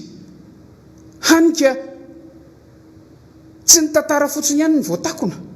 tsy ny hevitra fotsiny ihany ny takona, fa ny vahoaka izay tompon'ny fahefana mihitsy no takona tanteraka ao anatin'le izy. Ny vahoaka izay tokony hanana fahalalahana sy hanana zo amin'ny lafiny maro amin'ny mahatompon'ny fahefana azy, satria fatatsika fa anisan'izany zo sy fahefan'ny vahoaka izany ohatra ny fahalalahana sy ny zo haneho hevitra. Anisan'izany ny fananana zo azo ny vaovao sy ny angom-baovao sahaza sy tena marina eo amin'izay mitranga eto amin'ny firenena. Ireo matetika ara-tantara no anisan'ny fototra voalohany iaingan'ny fanehoan-kevitra amin'ireny toerana ireny, ary ho iateo hoe miverina zany amin'izao fotoana izao, na tonga antsika hoeto amin'ity sehatra miara-manondro ity tato anatin'ny volana maromaro farany, na tonga ny solombavam-bahoaka avy aty amin'ny fanoherana ny tety faritany nandritra ny volana maromaro teo aloha teo, satria tsy voaja ilay rafitra demokratika, ilay heverina ho tena endrika ny demokrasia napetraka araka ny lalàna. Tsy mety mahazo zo sy alalana iteny eo amin'ny ainao manjery tantanan'ny fanjakana ny tsy mitovy hevitra amin'ny fanjakana. Tsy mety manana fahalalahana haneho hevitra eny fa na dia aty amin'ny onjam-peo tsy miankina aza. Misy foana ny sakatsakana vao eo na manahirika teo no teny hoe hatramin'izao ny télé MBS izay rahantsika mahalala fa anisan'ny fampitana fitaovana fampitana vaovao ety anivon'ny vahoaka noho ny antony ara-politika, noho ny tsy fitovika-hevitra, noho ilay endrika tsy fanajana ilay tena endrika ny demokrasia, ny teknôlôjia vaovao efa mamela ny mpandrara sy ny station ny télévision sy ny radio rehetra hampiasa ny endrika satelita ohatra,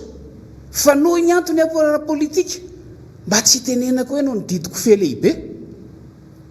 dia nanehoana indray ilay fahefana mifampitsabaka eo amin'ny fitantanana ny firenena ka nanehoany ny fahefana mpanatanteraka ny heriny makany amin'ny fahefana fitsarana, nanakatona sy nanidy tao anatin'ny ray mpimaso ny fahafahan'ny radio sy ny télévision MBS mampiasa ny satelita. Eo fatatsika amin'ny hoe canal sat, parabole sy ny star times zany. Zany rehetrarehetra zany anisan'ny fototra izay mahatonga matetika ny vahoaka haneho hevitra amin'ny fomba hafa, ary hoy ateo hoe zany no anisan'ny mahatonga atsika tafahoana isan'andro eto amin'ity fandarana miara-manonja ity, ary herinandro vitsivitsy lasa zay dia efa noezahana ihany indray natao izay anafoanana izao endrika izao. Ahitantsika hoe saika miverina foana ireo olana sy endrika izay lasa fototry ny tsy fihetezan-javatra sy ny faharavan'ny fahalalahana sy ny zo fototra tokony ho anana amin'ny vahoaka amin'ilay endrika ny demokrasia eo amin'ny fitantanana ny firenena. Amin'izao fotoana izao moa ny aty amin'ny fanoherana izay efa lazaintsika ombieny ihany koa fa tokony ho voafaritra sy tantanan'ny lalàna izay efa napetraka 10 taona lasa zay ny fiainana zany fanoherana manara-dalàna zany, fa noho ny didiko fe lehibe noho ny endrika efa ataoko anaty farangososona hoe jadona ihany koa izay mety ataontsika hoe tsy maninona ataontsika hoe akolaka tsy namoahana mandraka tiany androany ny didy fampiarana n'izany lalàna izany 10 taona aty aoriana fa lasa ny soloana an'ilay tolo-dalàna izay manova tanteraka mihitsy za moa rehefa nidinika niditra tao anivony anteny miera-pirenena ilay tolo-dalàna tamin'ny taona lasa izay lazaina hoe tolo-dalàna manova andininy vitsivitsy amin'ny lalàna feny satany fanoherana eto Madagasikara dia izany teny foana hatramin'izay hoe aminay io tolo-dalàna vaovao hafa mihitsy tsy misy ifandraisany ary tsy mahaova ilay lalàna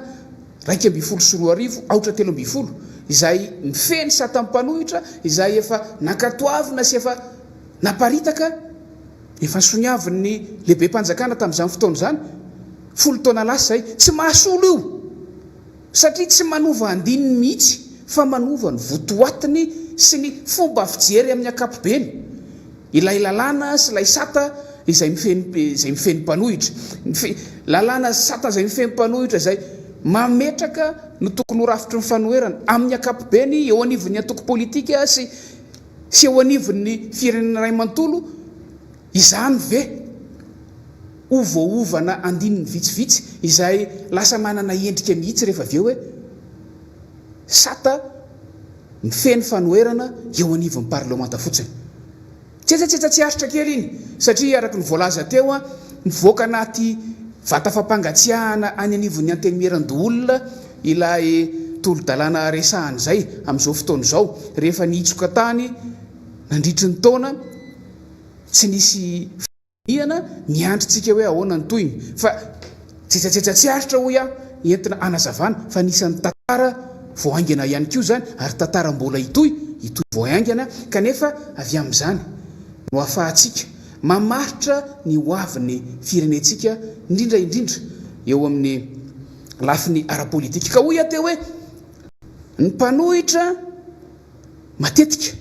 no mila an'io toerana fa ny okevy izay atao amin'ny teny frantsay hoe mialatsinya ampiasa teny frantsay satria ny mpanara-maso ny zava-misy ny zava-iainantsika eto Madagasikara koa dia manan'ny olona zainy izay ataon'izy ireo amin'ny teny frantsay hoe tsy fisian'ny espace civique sy demokrasia eto Madagasikara miverina izany ny tantara tany aloha miverina izany ny olona tany aloha efa nezahana ny vahana ary mbola iainan'ny firenena amin'izao fotoana izao ary rehefa tsy misy izay toerana manokana na tsy fantatra raha mahadika azy moa le teny hoe tahala fa mandalo tampoka atao tsaiky fotsiny a fa ilay espace civique sy démocratique izay tokony mipetraka araka ny lalàna izay rehefa tsy misy izay ka voatery mamoaka ny any am-pony ny vahoaka tokony ilaza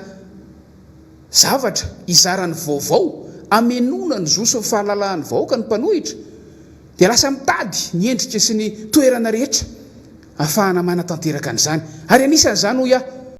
izao fanaovantsika fandaharana isan'andro ifampizarantsika ny vaovao zao ifanakalozatsika hevitra tsy izahay solombavam-bahoaka na izay mpitatana ny antoko-mpanohitra ihany no milaza eto fa efa fantatsika ary efa nalamina hatrany am-boalohany zany fa misy endrika fandraisanay ny hevitra avy any amin'ny vahoaka misy endrika fanehoany ny vahoaka ny heviny eto amin'ity latabatra iasan'ny onjam-peo miara-manonjy aty ihany koa ary ny fifanenan'ireo izay ezahantsika atao mivantana ho enin'izao tontolo izao no endrika anankiray a anehoantsika an'izany fitadiavana ny zoso ny fahalalahana azo ny tena marina izany ary mampimeo anatin'le izy dia na ny mpitondra fanjakana zakay tonga saina amin'izany zavatra izany ka rehefa mamoaka izay vaovao tsy avoaka any amin'ny ainao manjery mpanjakana sika izy rehefa mizara mivahoaka ny zavatra tokony ho fantatra ny vahoakotsika satria tsy ampahafantariny rafim-panjakana azy dia mamorona fandaharana indray ny eo anivon'ny fitondram-panjakana hoe asa ahoana moa izy misy hoe ny tena marina asa hoe lazao marina sa hoe ny vaovao tena marina midika izany fa miaiky izy ireo fa misy ny tsy tena marina, misy ny tsy fahampiana dia mbola mameno ihany ao anatin'ilay izy. Tsapantsika amin'izay ny filanan'izay espace civique et démocratique izay, tsapantsika amin'izany ny filanan'ireny toerana fanehoan-kevitra tokony ho ankalalahana izay tsy ilana fiambenan'ny mpitandro filaminana ireny, tsy ilana fifampilam-baniny eo amin'ny mpitondra sy ny mpanohitra, fa indrindra eo amin'ny mpitondra sy ny vahoaka zay te aneo ny heviny ireny. Fa hoy isika hoe matoa misy ireny fanoherana mpanohitra ireny dia efa midika izany fa tsy mpanohitra amin'ny matanjaka fa ny fanjakana no efa mihemalemy. Ka ho antsika ny fampahatsiarovana ny famerenana n'izany tantara rehetra izany ho an'ny taranaka teoriana, ho antsika rehetra izay namaky ny tantara, ho an'ireo ray aman-dreny miriri antsika amin'izao fotoana izao dia tokony ho tadidintsika efa misy tsy mpanohizana foana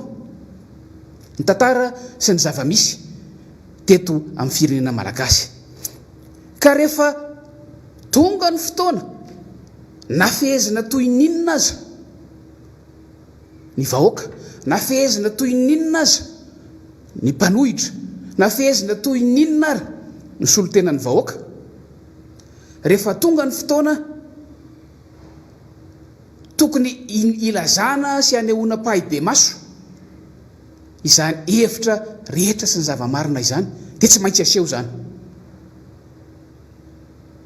Tato atontsika dia saika ataoko hoe voafeta atao anatin'ny fitantanana ny firenena nandritry ny krizy ara-pahasalamana ny dinidinika sy ny resaka ny fanaovantsika. Voafeta ao anatin'io satria ny ain-dehibe ny firenena dia ny vahoaka mihitsy no azo lazaina hoe lasa sorona sy simba ary maty tao anatin'ny tsy fifehezana n'io krizy ara-pahasalamana io. Hatramin'ny tato anatin'ny herintaona maherikely farantsika dia niezaka nijery hoe ahoana ny fomba ny tantana ny fanjakana azy, niezaka naneho hevitritsika, niezaka nandefa sosikevitrytsika. Ary amin'ny lafiny anankiray nisy fotoana efa niteny an'ity hoe ny akamaroan'ny fanapahan-kevitra ny tantanana ny firenena ny sasatsasany tamin'izy ireo dia nyainga avy amin'ireo sosikevitra avy aty amin'ny mpanohitra ireo, na dia tsy ara-potoana azy, na dia tara azy, na dia tsy mifanojo amin'ny filana azy tamin'izany fotoana izany. Ny azontsika lazaina rehefa manao tombanezaka tsika satria amin'ny fanatanterahana ny asa tsy maintsy misy ny fotoana anaovana tombanezaka. Samy mahalala an'izany tsika rehefa nianatra hitantana asa anankiray. Tsy maintsy misy ny fotoana anaovana tombanezaka ary rehefa samy manao ny tombanezany, samy afaka manao tombanezaka na ny mpikirakira sy ny mpanatanteraka ny asa na ireo hiaran'ny asa sy ny tetika asa isan-karazany na ny mpanaramaso na le ataontsika hoe observateur. Amin'ny lafiny politika ny resaka eto, fitantanandra-ra-panjakana ny resaka eto, samy afaka manao tombanezaka daholo, na ny avy any amin'ny ekipan'ny fitondram-panjakana misy rafitra na eo anivon'ny fahefanam-panatanteraka na eo anivon'ny fahefanam-panao lalàna, misy rafitra napetraka ho fanaovana tombanezaka ary anisan'ny lamody vaovao amin'ny fitantanana ny fanjakana izany. Kanefa tsy hitantsika ny vokany hatramin'izao fa lasa tombanezaka natao isolelahana, lasa tombanezaka natao ho fidedahana, lasa tombanezaka tsy mijery izay tokony ho ahitsy. Fa amin'ny tena tombanezaka atambatra ny zavatra nety, atambatra ny tsy nety jerena, jerena ihany koa zay tokony ho ahitsy. Ka rehefa isika ty amin'ny lafi ny fanoerana no manao ny tombanesaka dia hoy isika hoe échec ny fitantanana ny Kristy eto Madagasikara. Tsy nandeha tamin'ny Zelonina, tsy saza ny zava-nisy teto amin'ny firenena ny fitantanana ny vanalana retin'io teto Madagasikara. Rehefa nisy fotoana aritsy izahay teto ny teny hoe efa tao manangana saina fotsy mihitsy fitondram-panjakana, satria efa ny fasana andevenana ny marary izay efa ampoizina izany raha ifomba fijery ny fanjakana io, efa zany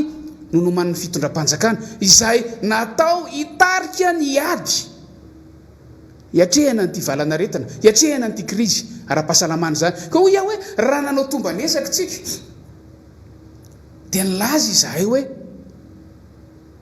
tsy nety ary faharesena resy ny fitondram-panjakana, resiny ny valana retina, resiny Covid-19 raha ny vahaolana sy ny fomba nitondrana an'le izy hatramin'izay nijerena.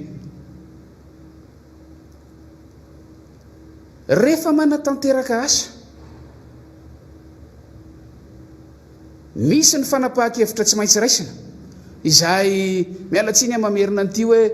na fomba fandraisana fanapahan-kevitra aza, misy ny fenitra arahana, misy ny fitsipika sy ny dingana tsy maintsy arahana, fa na fomba nandraisana fitondram-panjakana fanapahan-kevitra aza mampimeo izy erika teo, satria misy antanatohatra nge io lalàna sy didy io fitsipika isan-karazana io misy anarana ilazana azy daholo, ary misy antony ny safidianana hoe ny fitsipika sy ny fepetra sahala am'izao omena endrika sahala am'izao, omena endrika fanapahana, omena endrika fitsipika, omena endrika didim-pitondrana, omena endrika didim-panjakana, ohatra daholo zany tany saiko zany. Fa hoy aho hoe na ny fandraisana fanapahan-kevitra aza rehefa ataontsika ny tombanesaka ty ariana dia azo lazaina fa tsy araka ny tokony ho izy, hanika tsy gagitsika. Raha hoy erika teo androany raisana fanapahan-kevitra dia rapitso miova amin'ny lafiny maro teto Madagasikara tsika, tsy gagitsika raha mifamototra ny fiatrehana ny fampiarana ny fahefana eto Madagasikara. Raha ny ataontsika hoe ny tanany larana voalohany eo amin'ny fahefana-panatanteraka mandray fanapahan-kevitra ka averiko ihany hoe rehefa mifiloha amin'ny repoblika no mitenina anatin'ny kabary azy dia efa midika ho lalàna zay. Fa ny mpampiatra ny lalàna izay everitsika hoe lehibe ny gouvernemanta sy mpikambana ao anatin'ny gouvernemanta ao anatin'ny andro vitsivitsy ora maromaro dia manova na mandingana ndreny fepetra no lazain'ny filoham-pirenena ny fomba fiasa ireny zavatra lazain'ny filoham-pirenena ireny dia avadika lalàna dia ampiarina, na misy amehana na tsy misy amehana zay no izy fa ny zavatra fantatsika, zavatra iainantsika, mandray fanapahan-kevitra ny filoham-pirenena, mandray fanapahan-kevitra ny filan-kevitra minisitra, fa ny amin'ny fampiarana azy samy manao zay tiana atao ihany ny rehetrarehetra. Hanika isaky ny misy filan-kevitra minisitra isan-kerinandro tsy gagitsika raha lasa manana misy fanapahan-kevitra raisiny filan-kevitra minisitra izay manana endrika fanazavana foana,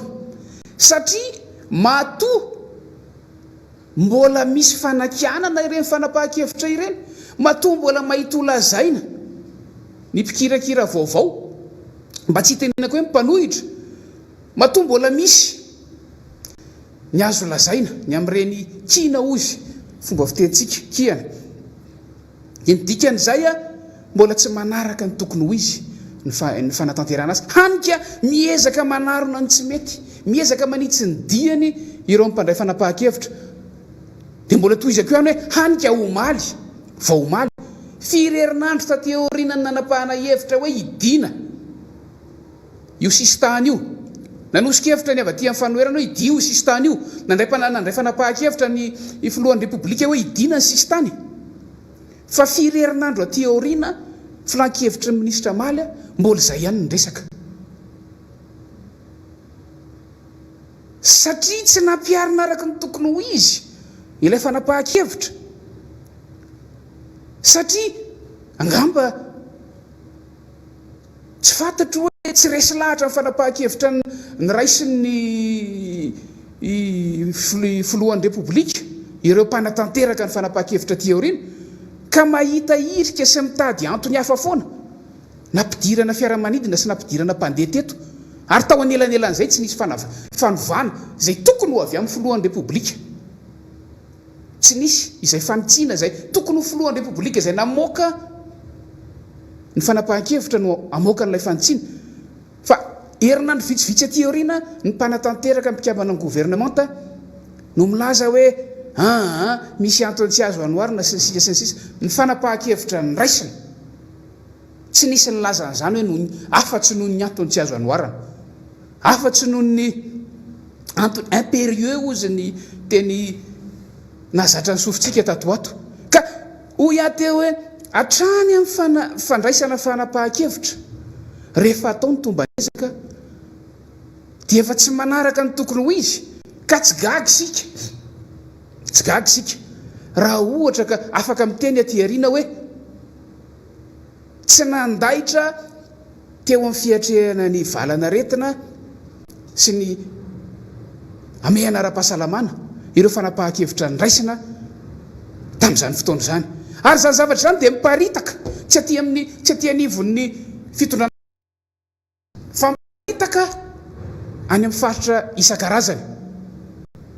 Dia ho ihany aho hoe tsy gagy sika raha misy ny réaction mivantana avy amin'ireo vahoaka sy ponina hiaran'ireo zavatra ireo, satria tsy misy ny fepetra mifanaraka, satria hitan'zareo fa tsy sahazy efa niainantsika inge zany hoe tanàna mihidy zany tamin'ny taona lasa efa niainantsika zany hoe mihiboka zany efa samy misedra mafy tamin'izany tsika, tokony efa anatra ho an'ny mpandray fanapahan-kevitra ny amin'ny hoe tsy azo idiny io toe faritra io, tsy azo atao io fihiboana io raha tsy misy ny fepetra tena sahaza zay le atao mesure d'accompagnement. Hanika azontsika fehezina amin'ny hoe lasa tsy toteny intsony ny mpitondra na any fotony zany any anivon'ny faritra na any amin'ny faratapony any amin'ny fiadidina ny firenena iray manontolo. Ny olana fotsiny dia zao, rehefa miatrika an'izay tsy fetezana sy tsy fahaizana mitantana sy tsy fahaizana mitsinjo no ho avy zay, indrindra tsy fahaizana mitsinjo vahoaka zay ny mpanapa-kevitra izay efa zatra loatra miaina ao anatin'ny fifaniliana andraikitra, efa zatra loatra mamorona hevitra sy manilika ny tsy fetezana ho any amin'ny hafatra any, dia rehefa mipoaka ny sarom-bilan'ny vahoaka, rehefa mitroatra ny vahoaka satria tsy zakany aintsony ny fepetra raisina atao tikano tsy tikano, dia ilika any amin'ny mpanohitra ny rihitra, lazaina fa mimpanohitra ny tao ambadiky ny etsy-bahoaka te tsy teroa, lazaina fa mimpanohitra ny konokona, ary ny tena mampalahelo dia misy maro be hatrany ireo tsy manatsiny ny ao tsy tafavoaka ny ao ampidirina ny amponja, maro be hatrany ireo tsy misy ifandraisany amin'ny hetsika izay nitranga akory kanefa migadraina, ary na ny atao toerana na mitazana avy any velany zao tontolo zao midradradradra amin'ity fanagadrana izay misesisesy tsy misy antony mitombona ity, fa efa tenenina fa mbola manao ihany. Dia hoy aho hoe tsy gaga isika raha mitroatra ny vahoaka, ary amina impony no hitrangany zany fitroarana ny teny malagasy malaza azy zay tonga dia adikany mpitondra fanjakana ho fanoherana, fa izay le tsy fahampiny ny espace civique sy démocratique izay tokony hanehoana hevitra sy tsy fahampiny ny mesure d'accompagnement fanapahan-kevitra bontolo ka mahatonga ny vahoaka hitady ny hevitra hafa amin'ny alalan'ny tena ndrery ihany. mahatonga ny vahoaka andray fanapahan-kevitra ary amin'ny lafiny anankiray ny mamela ianareo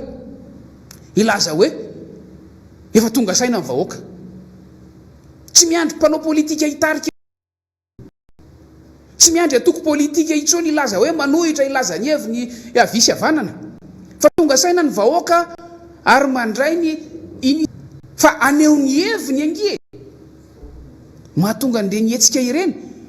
fa zay le hoe averiko ihany tsy fahampilina espace civique sy démocratique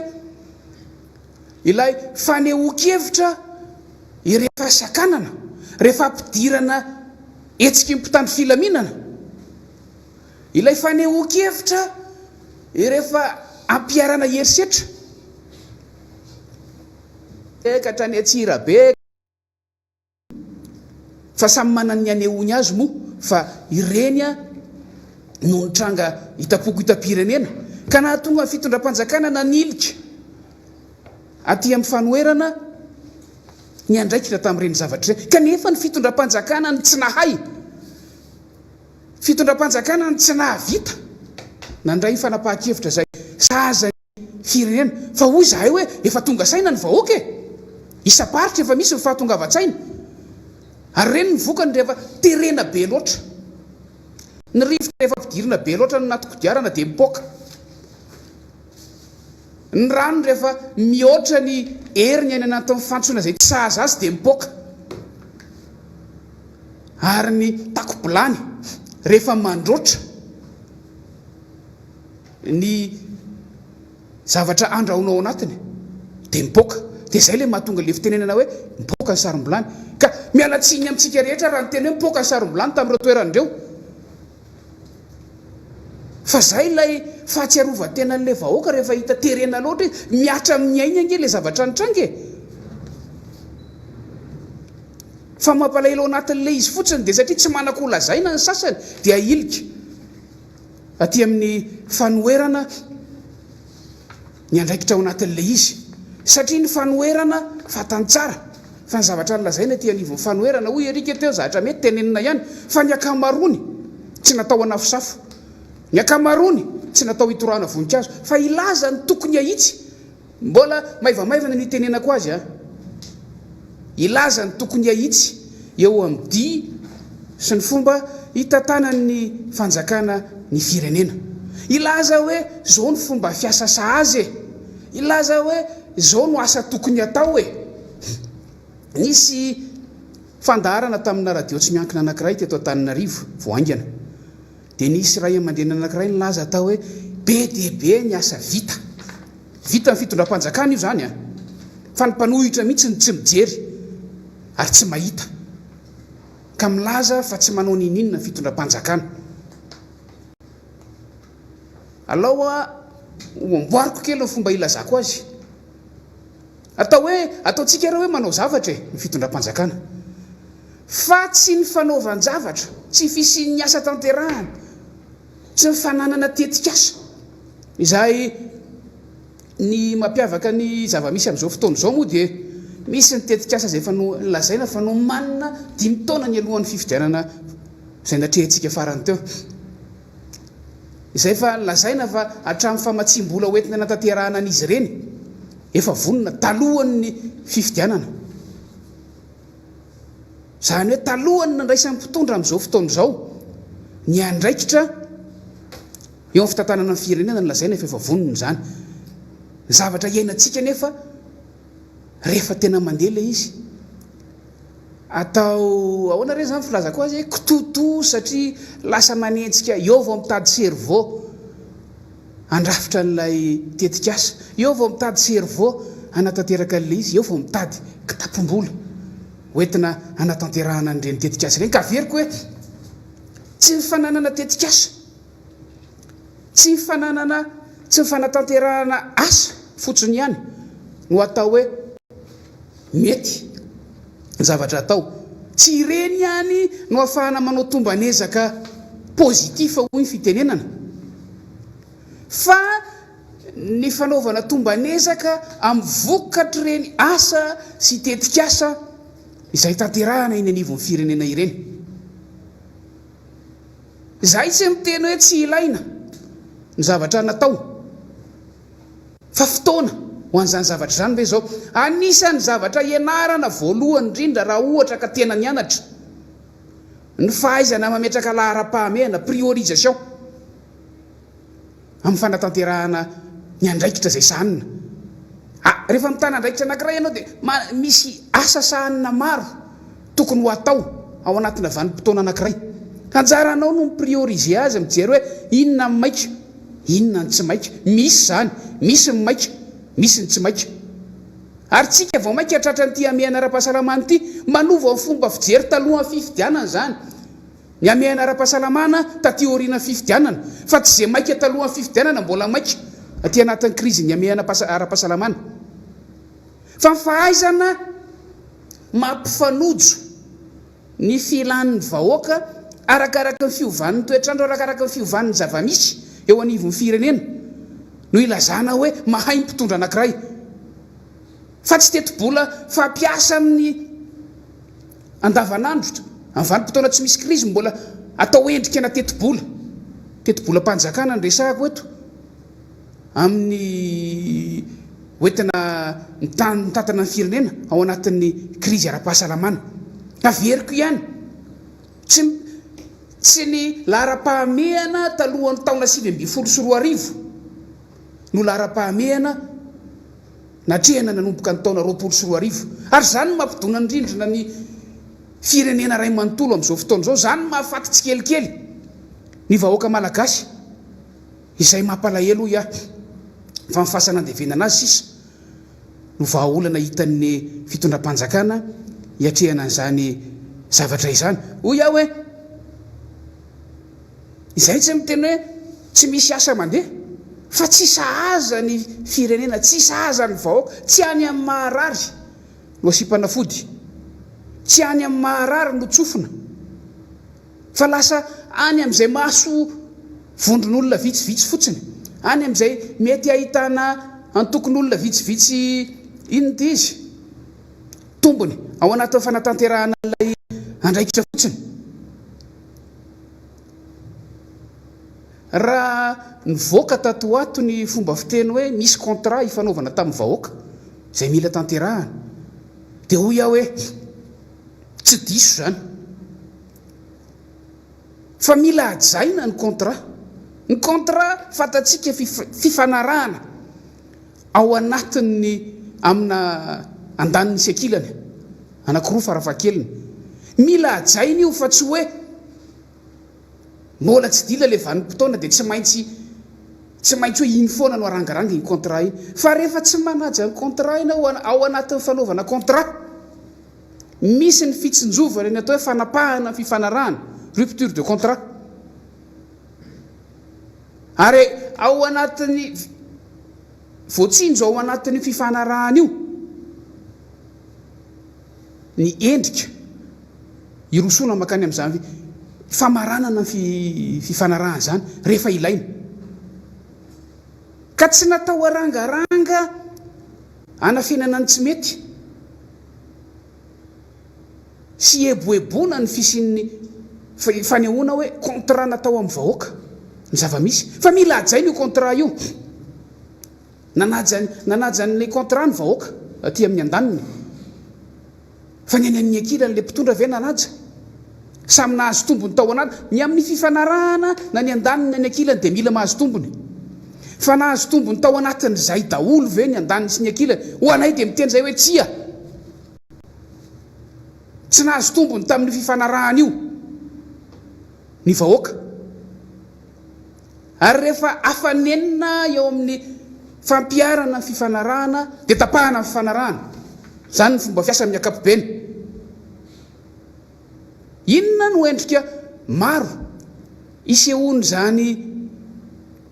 tsy fahafahapo eo amin'ny andaniny sy ny ankilany zany raha ny fanaraka ny andaniny sy ny ankilany tamin'ny fotoanandro tonga dia ahitsy be miteny hoe tamin'ny fotoana fampielezan-kevitra naneo ny heviny kandida tsirairay avy ataontsika hoe ho an'ny fitondrana amin'izao fotoana izao nisy ireo resiresy lahatra fotsiny izao rehefa ny hain'ny fampielezan-kevitra dia resy lahatra dia eny ary ndao ara fa signena ny contrat. Lasa ny enim-bolana voalohany, lasa ny enim-bolana faharoa, enim-bolana ndresahako fa tsy taona, lasa ny enim-bolana fahatelo, lasa ny enim-bolana fahaefatra, enim-bolana fahadimy tsika zao. Diso fanantenana ny ankilany. Fa tsy nanaja n'ilay mifanarahana. Ny fifanarahana tao anatin'ilay izy dia hoe nisy fampanantenana ngeza be tao. Fampanantenana kitana mambolana mihitsy. Ary zavatra natao hoe ao anatin'ny ray mpimaso dia ho azo tamin'izany fotoana izany. Diso fanantenana ireo nampanantenaina. Ka inona no mitranga? Tsy resy lahatra itsony ny amin'ny tokony mbola hitohizan'ny fiaraha-miasa amin'io endrik'io, fa mila manarina ny fomba fiasa ny ankilany. Misy koa ny endrika faharoa, misy ireo nampanantenaina manokana, tsy sarambabe bahoaka zany. Asa noho ny tsy haiko hoe fiaraha-miasa tao anatin'ny fotoana fohy tamin'ny vanim-potoana niomanana ho amin'ny fironana sy ny fanasoniavana ny fifanaraha-piaraha-miasa. Nisy ny fampanantenana, nomena fampanantenana manokana, mety ho vondron'olona eo, mety olona tsiraresy ny sisa. Fa rehefa tena nandeha koa ny fanatanterahana an'ilay izy a, fa hatso-panantenana no mitranga. Ary nisy ireo niomana taty amin'ny sisiny, izay tonga amin'ilay fitentsika hoe niomana anao tatireraka ny zava-misy. Diso fanantenana daholo ny rendritrarehetra ireny. Fa ankoatra ireo diso fanantenana ireo, dia nisy ireo efa resy lahatra hatrany am-boalohany, fa tsy mety io ifanaraha-piaraha-miasa io.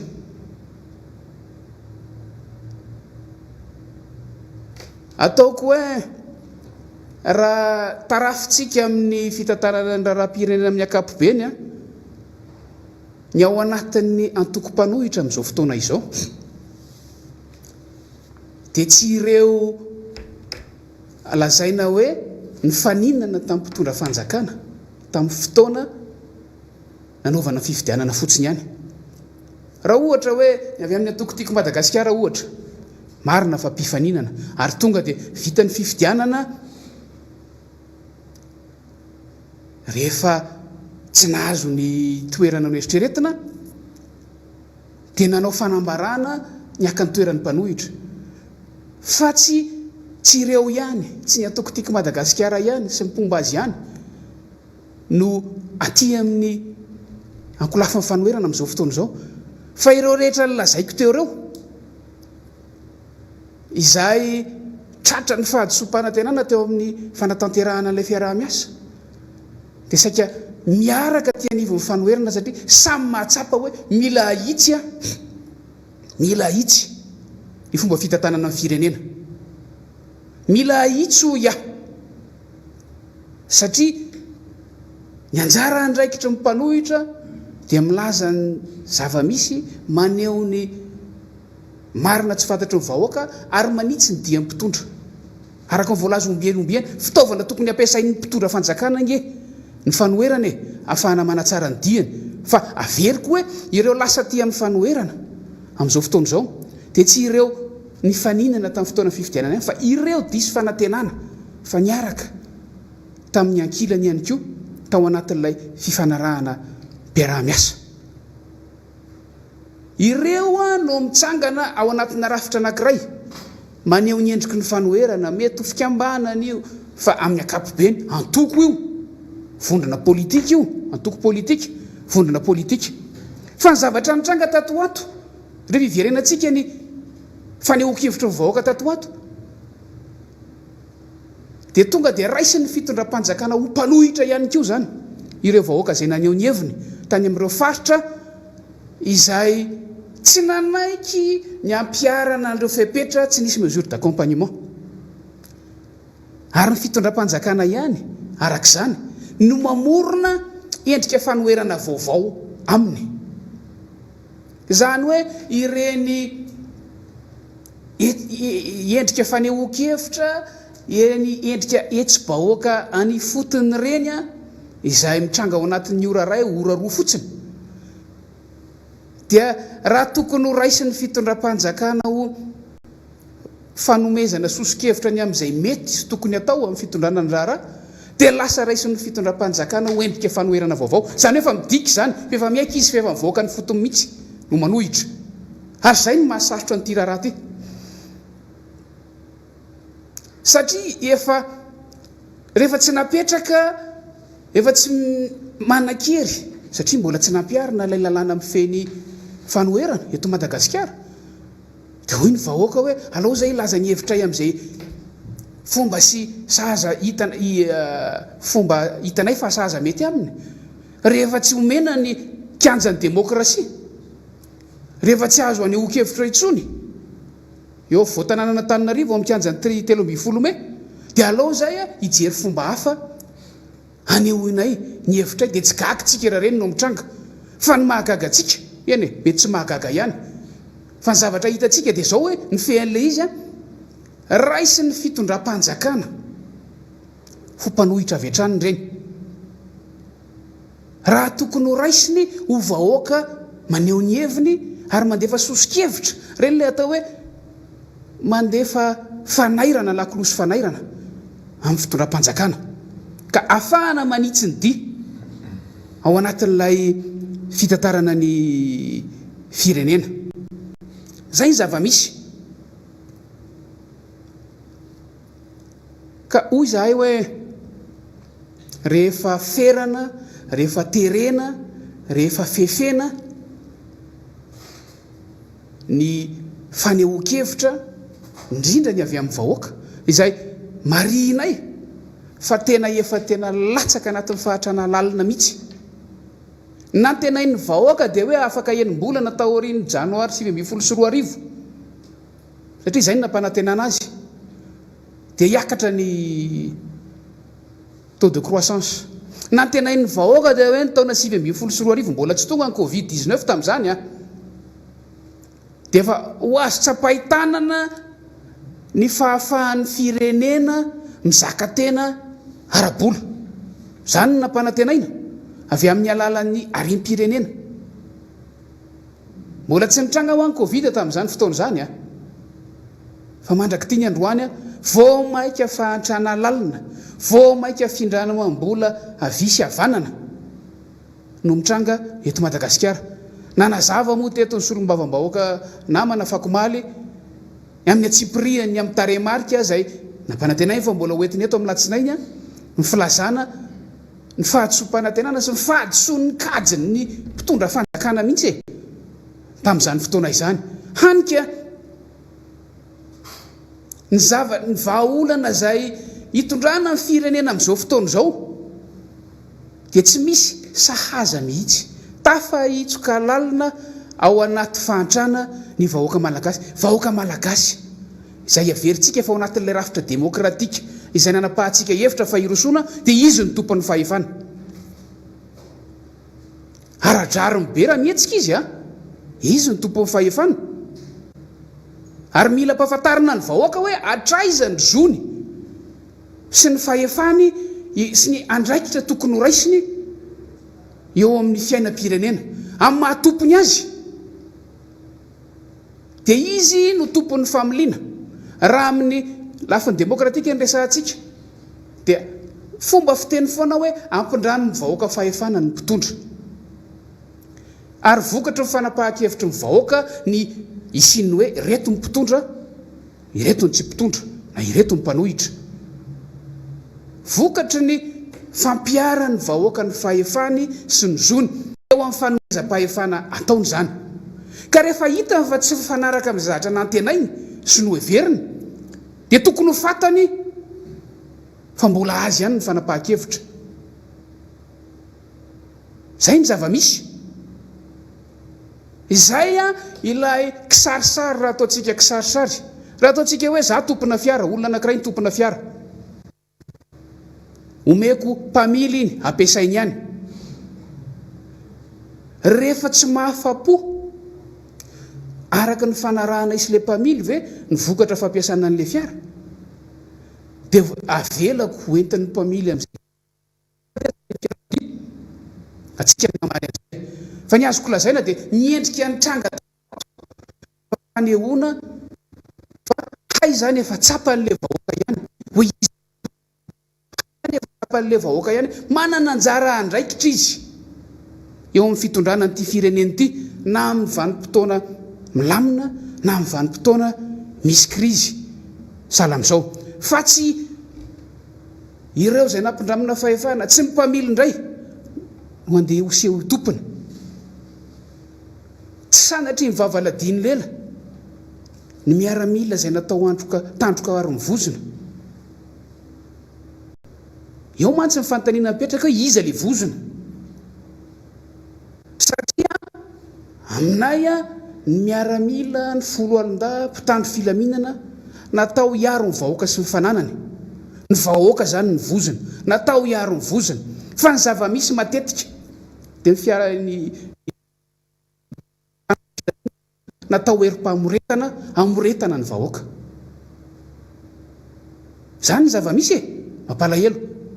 zany hoe lasa tsy tandroka aro ny vozona na le vozona mihitsy no lasa diso ny fomba fijery azy zavatra mitranga tatoato ihany koa ny lalàna dia natao ho an'ny rehetra ny fitsipika efa nresaka tsika teo ny amin'ny tsy feteza ny famoahana fitsipika sy didy amandalàna zay nitranga tatoato ny lalàna natao ho an'ny rehetra fa tsy misy lalàna natao ho an'ny vahoaka tsotra fa avy eo tsy ampiarina amin'ny mpitondra avy eo tsy ampiarina amin'ny fianakavian'ny mpitondra avy eo tsy ampiarina amin'ny namany mpitondra avy eo amoronana andininy fomba ofisialy hoe tsy miatra amin'reto karazan'olona ireto fa ny lalàna dia natao ho an'ny rehetra natao ho an'ny malagasy natao ho an'ny vahiny natao ho an'izay miaina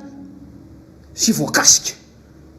eto amin'ny fiainan'ny firenena malagasy natao ho antsika rehetra ny lalàna fa tsy hoe manao pitaribato vilambava hafa no lazaiko dia hafa ny tanterahako dia mbola dia samy miondrika eo anatrehan'izany daholo tsia ka hoy zahay hoe rehefa manomboka mahatsapa tena ny vahoaka manomboka tonga saina ny vahoaka fa izy ny tompon'ity fireneny ity ary ny fiombonam-ben'ny vahoaka no endrika anankiray anehoan'ny heriny dia zay no ahafahana hoentina manavitra ny firenena ny antoko politika izay mitsangana ara-dalàna ao anatin'ny firenena anankiray dia natao fitaovana fotsiny ihany andrindrana zany zavatra rehetrarehetra izany ary ty anivon'ny fanoherana tamin'ny fanambarahana neokevitra isan-karazana zay efa naseho indrindra nahatonga ny mpitarika ny rodobe mmpanohitra eto Madagasikara nanao fanambarana ny amin'ny hoe tsy hipetra-potsiny itsony eo anoloan'ny zava-misy eo alohan'ny fahatrana lalina izay mianjady amin'ny firenena sy amin'ny vahoaka fa andray ny andraikitra dia mbola manamafy izany rafitra politika izay apetraka ny lalàna izany satria rehefa zohina ny zava-misy dia tonga amin'ilay hoe tsy misy vahaolana tsy misy safidy hafa intsony afa-tsy fiarahana mitsangana amin'ny vahoaka mba iarahana mijery ny vahaolana sahaza amin'ny firenena zay no amaranako ny fandraisana anjarako androany efa eto anilako eto ny solombavam-bahoaka voafidy tao amin'ny boriboritany fahadimy député fetra manao veloma mandra-piona mandra-piresaka amintsika rehetra zay nanaraka misaotra nanaraka hatramin'ny farany menanao fitenenana député Zokla saotranao député Zandla député Nambodratrimo tamin'ny fandraisana anjara sy ny faneho-kevitra zay nentinao teto ao anatin'izany no hitondrana ny arahaba ho an'ny mpanaraka n'izao fandarana miara-manonja izao maromaro ny zavatra azo resahana fa voafetra moa ny fotoana dia araky ny efa hotohany efa fandraisana fitenenana sy faneho-kevitra nataoko tamin'ny alarobia dia hotohizako kely iresaka kely any momba ndrara ny tranga etsika sakoroka nakorotana ny tranga atao atsirabe reny vohitry vakina karatra nefa mino afa mbola ho avy eto any amin'ny fotoana manaraka ny solombavambahoaka tena voakasika izany raha izany ary mahalala misimisy kokoa ny tena zavanisy sy ny atsipriany mahakasika an'izany atao hoe korotana ny tranga atao amin'ireny vohitry vakina karatra izany anatin'izany ihany koa anatin'izao fotoana izao ezahanao fitinina misy ny fikambanana na sampandraraha anankiray atao hoe tafita zany fikambanana atao hoe d'utilité publique izy na atao hoe ilain'ny vahoaka zay fikambanana eo ambany fiahina ara-teknika ny ministera ny fanatanjahantena ary ihany koa eo ambany fiahina arabola ny ministera ny vola sy ny fitantanam-bola resaka kely ny olonan'ireo mpiasa ao anatin'izany ary ao anatin'izany amin'ny ankapobeny dia resaka fifanakalozana vaovao fifampiresahana mahakasika ny fiainam-pirenena amin'ny ankapobeny sy ny fahasahiranam-bahoaka ary ny toetra sy ny fihetsika ataon'ny reto mpitondra fanjakana maefa ireto ny androantsika an'izany ny androany dia mahakasika anao tomboka amin'ny atao hoe fanohizana ny tany amin'ny faritry vakina karatra ny zava-misy dia ny arahana hita fa nisy ho any atao hoe korotana fitakiana nataon'ny vahoaka na tsirabe manoloana ny fanapahan-kevitra tsy voahevitra ny raisy ny gouvernoura tompona andraikitra any atoerana efa nitondrako fanehoan-kevitra any mahakasika ny fanendrena aloha voalohany indrindra zany gouvernoura zany fanendrena n'ireo gouvernoura rehetra izay mifanohatra tanteraka amin'ny lalàna velona misy eto amin'ny firenena pirofony fanisaka lalam-panorenana izay ataon'ny mpitondra fanjakana amin'izao fotoana izao zay tarihan'ny filoham-pirenena tendrena ianao andre mato gouvernoura ampatsiahany tantara kely fa ny lasa tsy fanadino zany gouvernoura na tsirabe izany dia tompona andraikitry ny tanora raha tsy diso ampitahiry vola tato anatin'ny atokotiako madagasikara ny tanora tiako madagasikara raha ny marimarina kokoa hatramin'ny taona 7 raha nisy reny atao hoe korotana teto amin'ny firenena ireny tamin'izany fotoana zany zay nitarihan'ny mpitondra fanjakana amin'izao fotoana izao mbola tao anatin'ny fanoherana izy ireo dia ny fandrobana nisy ny fandoroana fananan'olona nisy ny atao hoe fampiororona tamin'ny endriny maro nisy ny fanimbana araky nyteniko teo na fitaovana iomboana ny na fananam-panjakana io tao anatin'izany reny ny RNM ireny fa nisy ihany koa nefa ny fanapotehana ny fananany ny filoham-pirenena tamin'izany fotoana dia ny président Ravalomanana tsy faka lesona ny tantara ny lasa faka lesona farany ohatra ny meny zao ekipa ny fitondrana ankehitriny anisan'ny tarika an'izany hetsika tamin'ny taona faraparany 7 sy 7 izany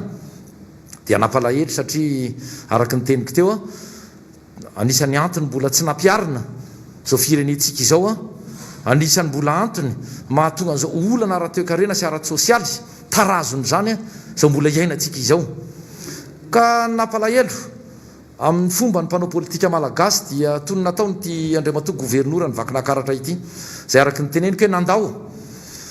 nandao ny atoko misy azy tao anatin'ny fotoana sarotra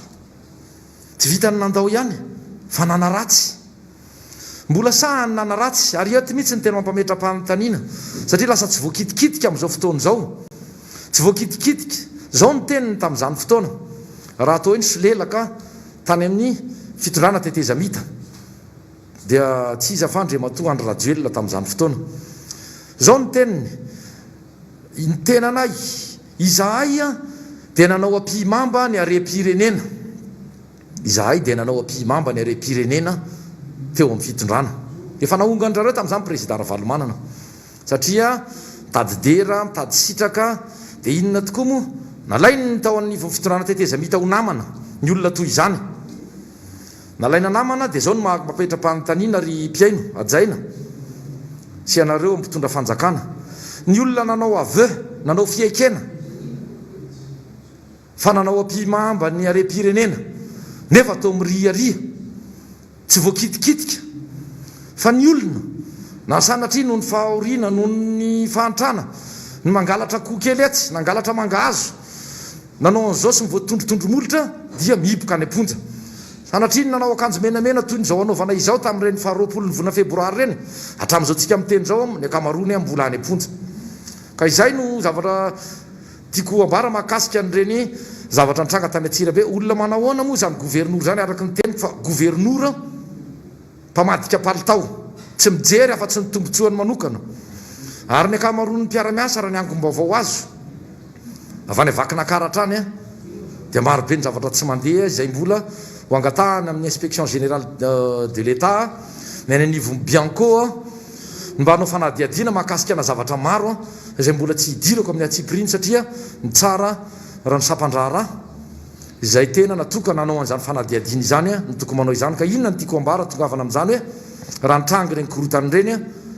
noho ny fisolelahana araka ny teniko mieritreritra ny tena no tsy refesy mandidy teo filoham-pirenena kely nefa mandray fanapahan-kevitra tsy voahevitra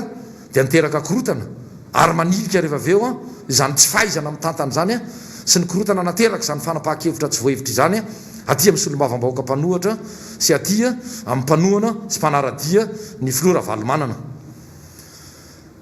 zay no mahakasika iny fa hiditra amin'ny resaka manaraka dia ny fahasairanana mahazo ireo mpiasa ao amin'ny tafita fahasairanana mahazo ireo atao hoe mpitarika syndikaly enina amin'ny rahalahy izay noroahana tany amin'ny volana martsa tany ho any noho ny fitakiana ara-dalàna zay nataony fampatsahivana fampahafantarana tsotsotra hoe nitafita inona moa nitafita amin'ny ankapobeny dia fikambanana araka ny teniko teo hoe atao hoe association d'utilité publique ary fanalavana azy dia tahiry aina ho fampandrosoana sy tsinjovana ny tanora misy manana ratsany izy any amin'ny faritra rehetra any toy ny any Tsiranana any Mahajanga any Toliary any Fianaratsoa ireo toerana misy minazy ireo daholo ary misy mpiasa ihany koa any amin'izany toerana izany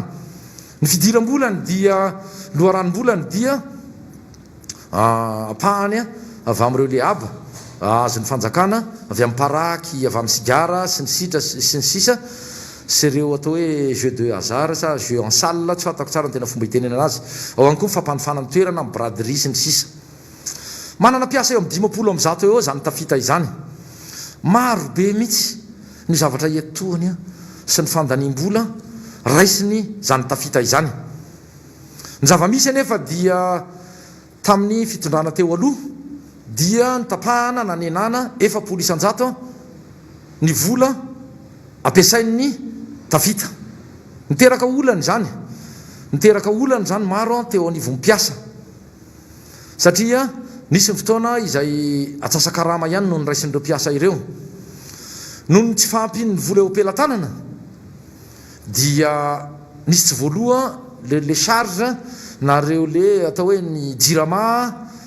nisy tsy voarotsaka tany amin'ny knapsa ny ireo latsakemboka isaktsokajiny nisy anisan'izany reo hanyreo olona ary tena hiaran'izany mivantana zao amin'izao tsika miteny zao dia ireo olona nandeha ny sotro ronono izay tokony hisitraka ny zony rehefa navita be teo anivony zany sampandraraha izany inona nefa ny zava-nisy nanaova anatrozay milana vaniny izany mpitarika syndikaly mitaky ny zony zany aka ohatra raha misy ve tokantrano misy ray aman-dreny mananjanaka ka mba mitaky ary mitaky amin'ny mariny ary rariny sity zany hoe nohony izay dada sineny marary izahay ampandoliana le ankizy tena tsy voalohany ekolazy any mpianarana tsy voalohany sara mpianarana ampandoliana le ankizy mandeha indray ny fangatahana hafa satria noana le ankizy tsy mitafy araka ny tokony ho izy satria didiny ray aman-dreny zany raha matsiary teny ho ray aman-dreny marina ny mpitondra dia inona no atao roahana mihitsy le zaza hiala ao an-trano satria be famaliana maditra sy ny sisa zay raha zay ny sarisary andraisako natao ary tsy ampiasa ny tafita ihany fa ampiasa maro ny orinasa sirama teo aloha tany maromamy Brickaville zany ny atsotsay mahazo azy fampitahorana isan-karazany amin'ny fanagadrana sy ny sisa ny fandroahana ny sekrenina koa zao nietsika fandresahany député namana zany omaly ny tany amin'ny kromita maro be any amin'ny sapany raraisa tsokajiny nefa manahoana ny fiainanareo ary raha mba ny anareo mpitantana moa ny anareo lehibe no andrombinana toy izany zay efa azo lazay le be de be fantatray raha malala hoe manahoana ny tamponkaramanareo manahoana reo tombontsoraisinareo fa maninona rehefa madinika mpiasa tsotra no mitaky ny zony araky ny teniko teo amin'ny maray mandrenareo dia izao ny anaovanareo azy ka dia mbola ifanenitsika mbola eonitsika amin'ny fionana fasafasin'ny gouvernement sy ny député fionana mivantana na miendriny ahoana moa io fa mbola tsy heny ny valiteny ny HCC mino fa tokony ho azo tanterahana ihany izany dia miomana ianareo minisitra tompona andraikitra fa mila jerenareo ny madinika indrindrandrindra mila ijerenareo ny mpiasa aoko zay ny friariana jereo ny tena lahara-pahameha nefa mety teniny teto amin'ny miara-manonjy izany maiza mijery ny maritra ny lahara-pahamehana dia jereo ny mpiasa madinika fa mampalahelo le vahoaka malagasy zay ny mahakasika ny tafita fa mbola iverenatsika satria mbola misy ny atsipriany zay mbola tsy afaka resahako eto mahakasika an'ireo le fanararotana natao tao anatiny io na teo amin'ny fitondrana teo aloha zany ny resaka hoe sasa mitondra ny vadiny sasa mitondra ny havany satria io tafita io daholo no angalana ireny fanonerana asaina manonotra ny fandaniana maro isan-karazana zay tsy tokony izy no anonotra azy dia ararotin'ny mpitondra rehetra zany manomboka any amin'ny ministra zany mandalo amin'le tompona andraikitra isa-tsokajiny aka ohatra ray farany alohany hoe idirako amin'ny lohahevitra manahy lohahevitra hafa anisan'izany ny ao amin'ny ministera ny tanora sy ny ministera ny fanatanjahantena io anatin'izao fahasairanana izao dia natao hôpitaly ny palais de sport arahandrehetra malala zany dia amin'izao fotoana izao mbola tsy asakarama ihany no raisin'ireo mpiasan'ny tafita ireo inona nefa ny zavatra ataon'ny ministera namboarina ny lavarangana vo tsy ela zay namboarina ny lavarangana natao beton zay le tsy fahaizan'le fitondrany ty sy ny ekipany mamaritra ny lara-atsy tsy mihina-kanina sahirana dia sahirana tsisy voaloha ireo le vola rehetra tokony aloha ary tena hoe lara-pahamehana ao anatin'ireo le fandaniana inona no ataony mino a mieritreritra alay-panany tena eritreritra hoe misy fitiavana any ambadika any anome tsenam-barotra reo ololo-patatra tsy fantatra moa izy nazo an'izany na tena nisy appel d'offre na hoe tolo-barotra ara-dalàna zany nanaovana n'izany lavarangana ao amin'ny ministera eo ambojatovo izany ka dia miandro valiteny izahay miandro fanazavana raha ohatra ka diso zany tenina izany fa ianareo mantsy ianareo mpomba ny fitondrana dia makaleo amin'ny alalandrindra moa misy tsiraray fa tsy ianareo rehetra kosa aloha reo indray ry fandarana mpandainga reo indray ry fandarana manao an'izao sy zao fa lainga ny tena tanterin'ireo ao tsy misy anankiray taminareo mbola sa ny fanatrika taminay ka mitondra pirofo hoe ity lainga ny teneninao tamin'izao andro zao sy tamin'ny ora zao atao amin'ny fandarana fa dia atsipy fotsiny le izy mandaingy ireo zay sisa hitany pomba sy mpanaradianareo ialana-pa sy anaratsiana zao fandarana sy ny mpandray anjara ato anatin'izao fandarana izao fa manakaikikaiky moa ny fifaranany fotoana ka dia tsy valapatra fa amin'ny akapobeny iverenako ny mahakasika ny fahasairanany vahoaka amin'ny akapobeny ary hitondra atao hoe fampafantarana fanetanana ny amin'ny resaka tokony ho adidy sy andraikitry ny vahoaka ao anatin'izao fahasairanana sy amin'ny raharaha-pirenena akapobeny zava-misy efa raha malala efa miariary toy ny vai akandrina hoe ny andavanandro ny malagasy dia fahantrana lalina ny mahazo ny vahoaka ary tsy vitany hoe krizy ara-tsosialy sy ara-toekarena ihany zay efa tena mampandady atsika mihitsy efa mikisaka fa mbola tonga ihany koa ny krizy ara-pahasalamana zay noho ny fisininy ty valanaretina ity fanjakana efa miariary fa tsy mahomby eo anatin'ny hady atao amin'izany mpitondra fanjakana miraviravy-tanana mandray fanapaha-kevitra tsy voahevitra tsy mahay mamaritra ny tena atao hoe lara-pahamehana nefa nylazaina fa niomana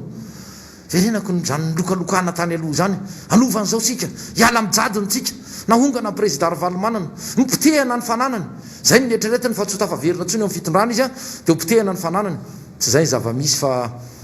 mahay ny zavatra Andriamanitra araky ny fomba fiteny fa ny ariary ny potra ny tena tavanareo ny potra ny akositra ny ala ny akositra nataonareo hoe inona ny tena izy ankositra ny be dia be teto tsy hay le mitatana ny lera raha-pirenena tsy fahombiazana ao araky ny teniko teo ka inona ary ny tokony ho adidin'ny vahoaka ao anatin'izany mananjoa fantatra ianareo vahoaka fa iaraha mahita io satria iarahana miaina fantatrareo fa ny tsy fantatrareo dia hoe inona ny tokony ho anjara ndraikitrareo manoloana n'izao olan'izao zonareo no miteny zonareo no mitaky fiainana tsaratsara kokoa na eny anivon'ny fitantanana ambaratonga mpitantanana eny anivon'ny fokotany raha mahita zavatra tsy mety eny anivon'ny commune torak' izany eny anivon'ny faritra eny anivon'ny fitondrana fohibe izay ataoko hoe izahay mimpanelanelana aminareo nareo no mampita aty aminay ny zavatra tsy mety dia izay afaka mitondra makany amin'ny fitondrana fohibe fa ny zava-misy dia tsy avela hiteny tsy avelana eo hevitra le vahoaka na ampilaminana ara zao kosa no zavatra tiako ampitaina amin'ny vahoaka rehefa maneho hevitra tsy voatery animba zavatra na fananana imbona io fananam-panjakana na fananana lokana nanolotokana na fanananao io fa izao atao ampahamendrehana dia takina dia anjara ny fanjakana sy ny fitondrana no miaino tsara dia milamina io fa ny olana mantsy dia tsy izay fa na miteny ianao na tsy niteny ianao dia mitady an'liana ny rihatra zao fitondrana izao atao anatin'izany a ny tena nitsakitsahana n'le tena zofototra ao anatin'ny hoe fahalalahana maneho hevitra dia fironona zao atsanga tsy hamanorana rehetra zao satria le vahoaka nyporetina no badona ny taizana tao anaty baranahany tamin'ireny sivysoarivo ny rahantsika nahita ny zavatra teny amin'ny vonazy ny fitondrana teo amin'ny teteza mita ny filorajoelina dia teny amin'ny avenue de l'indépendance teo analakely teny alohana ny arkady na velany varitra na mpivaritoka na mpiloka na ny olona manao maloto na rano na vetiny na siso zany zany ny endrika nanomboany ny fitantanana fety-pirenena tamin'izany fotoana nanomboana ny fitantanana ny firenena akoatra ny resaka fandrobana io moa le teneniko tamin'ny alarobia tratry ny alika ihany satria zao a nosaziny ny fitsarany raisa-pirenena zay relan'ny banque mondiale fa asena mandoro 6,900,000 € raha izay ao anatin'ny anina fa dia miomanany amin'ny manaraka mbola betsaka ny ampamoaka ao ataon'ny olona aminareo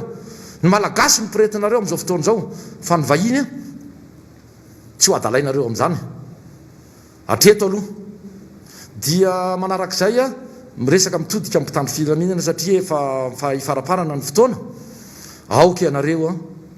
tsy ho atao fitaovana fampitahorana na fampiororona tompona andraikitry ny mpitandro filaminana tsy tokony anao fanehoan-kevitra ara-politika ary tsy tokony hifanambanimbany aloha tsy mifanambanimbany samy manana ny aina io mety ainareo no mitazona basy mety ny anatra école de guerre ianareo mety nanao any tsy fantatra izy ny anaranareo tany fa izao isika ny zavadrehetra dia mizarazara ary zay malany zarany zavatra rehetra hoe samy manana ny aina io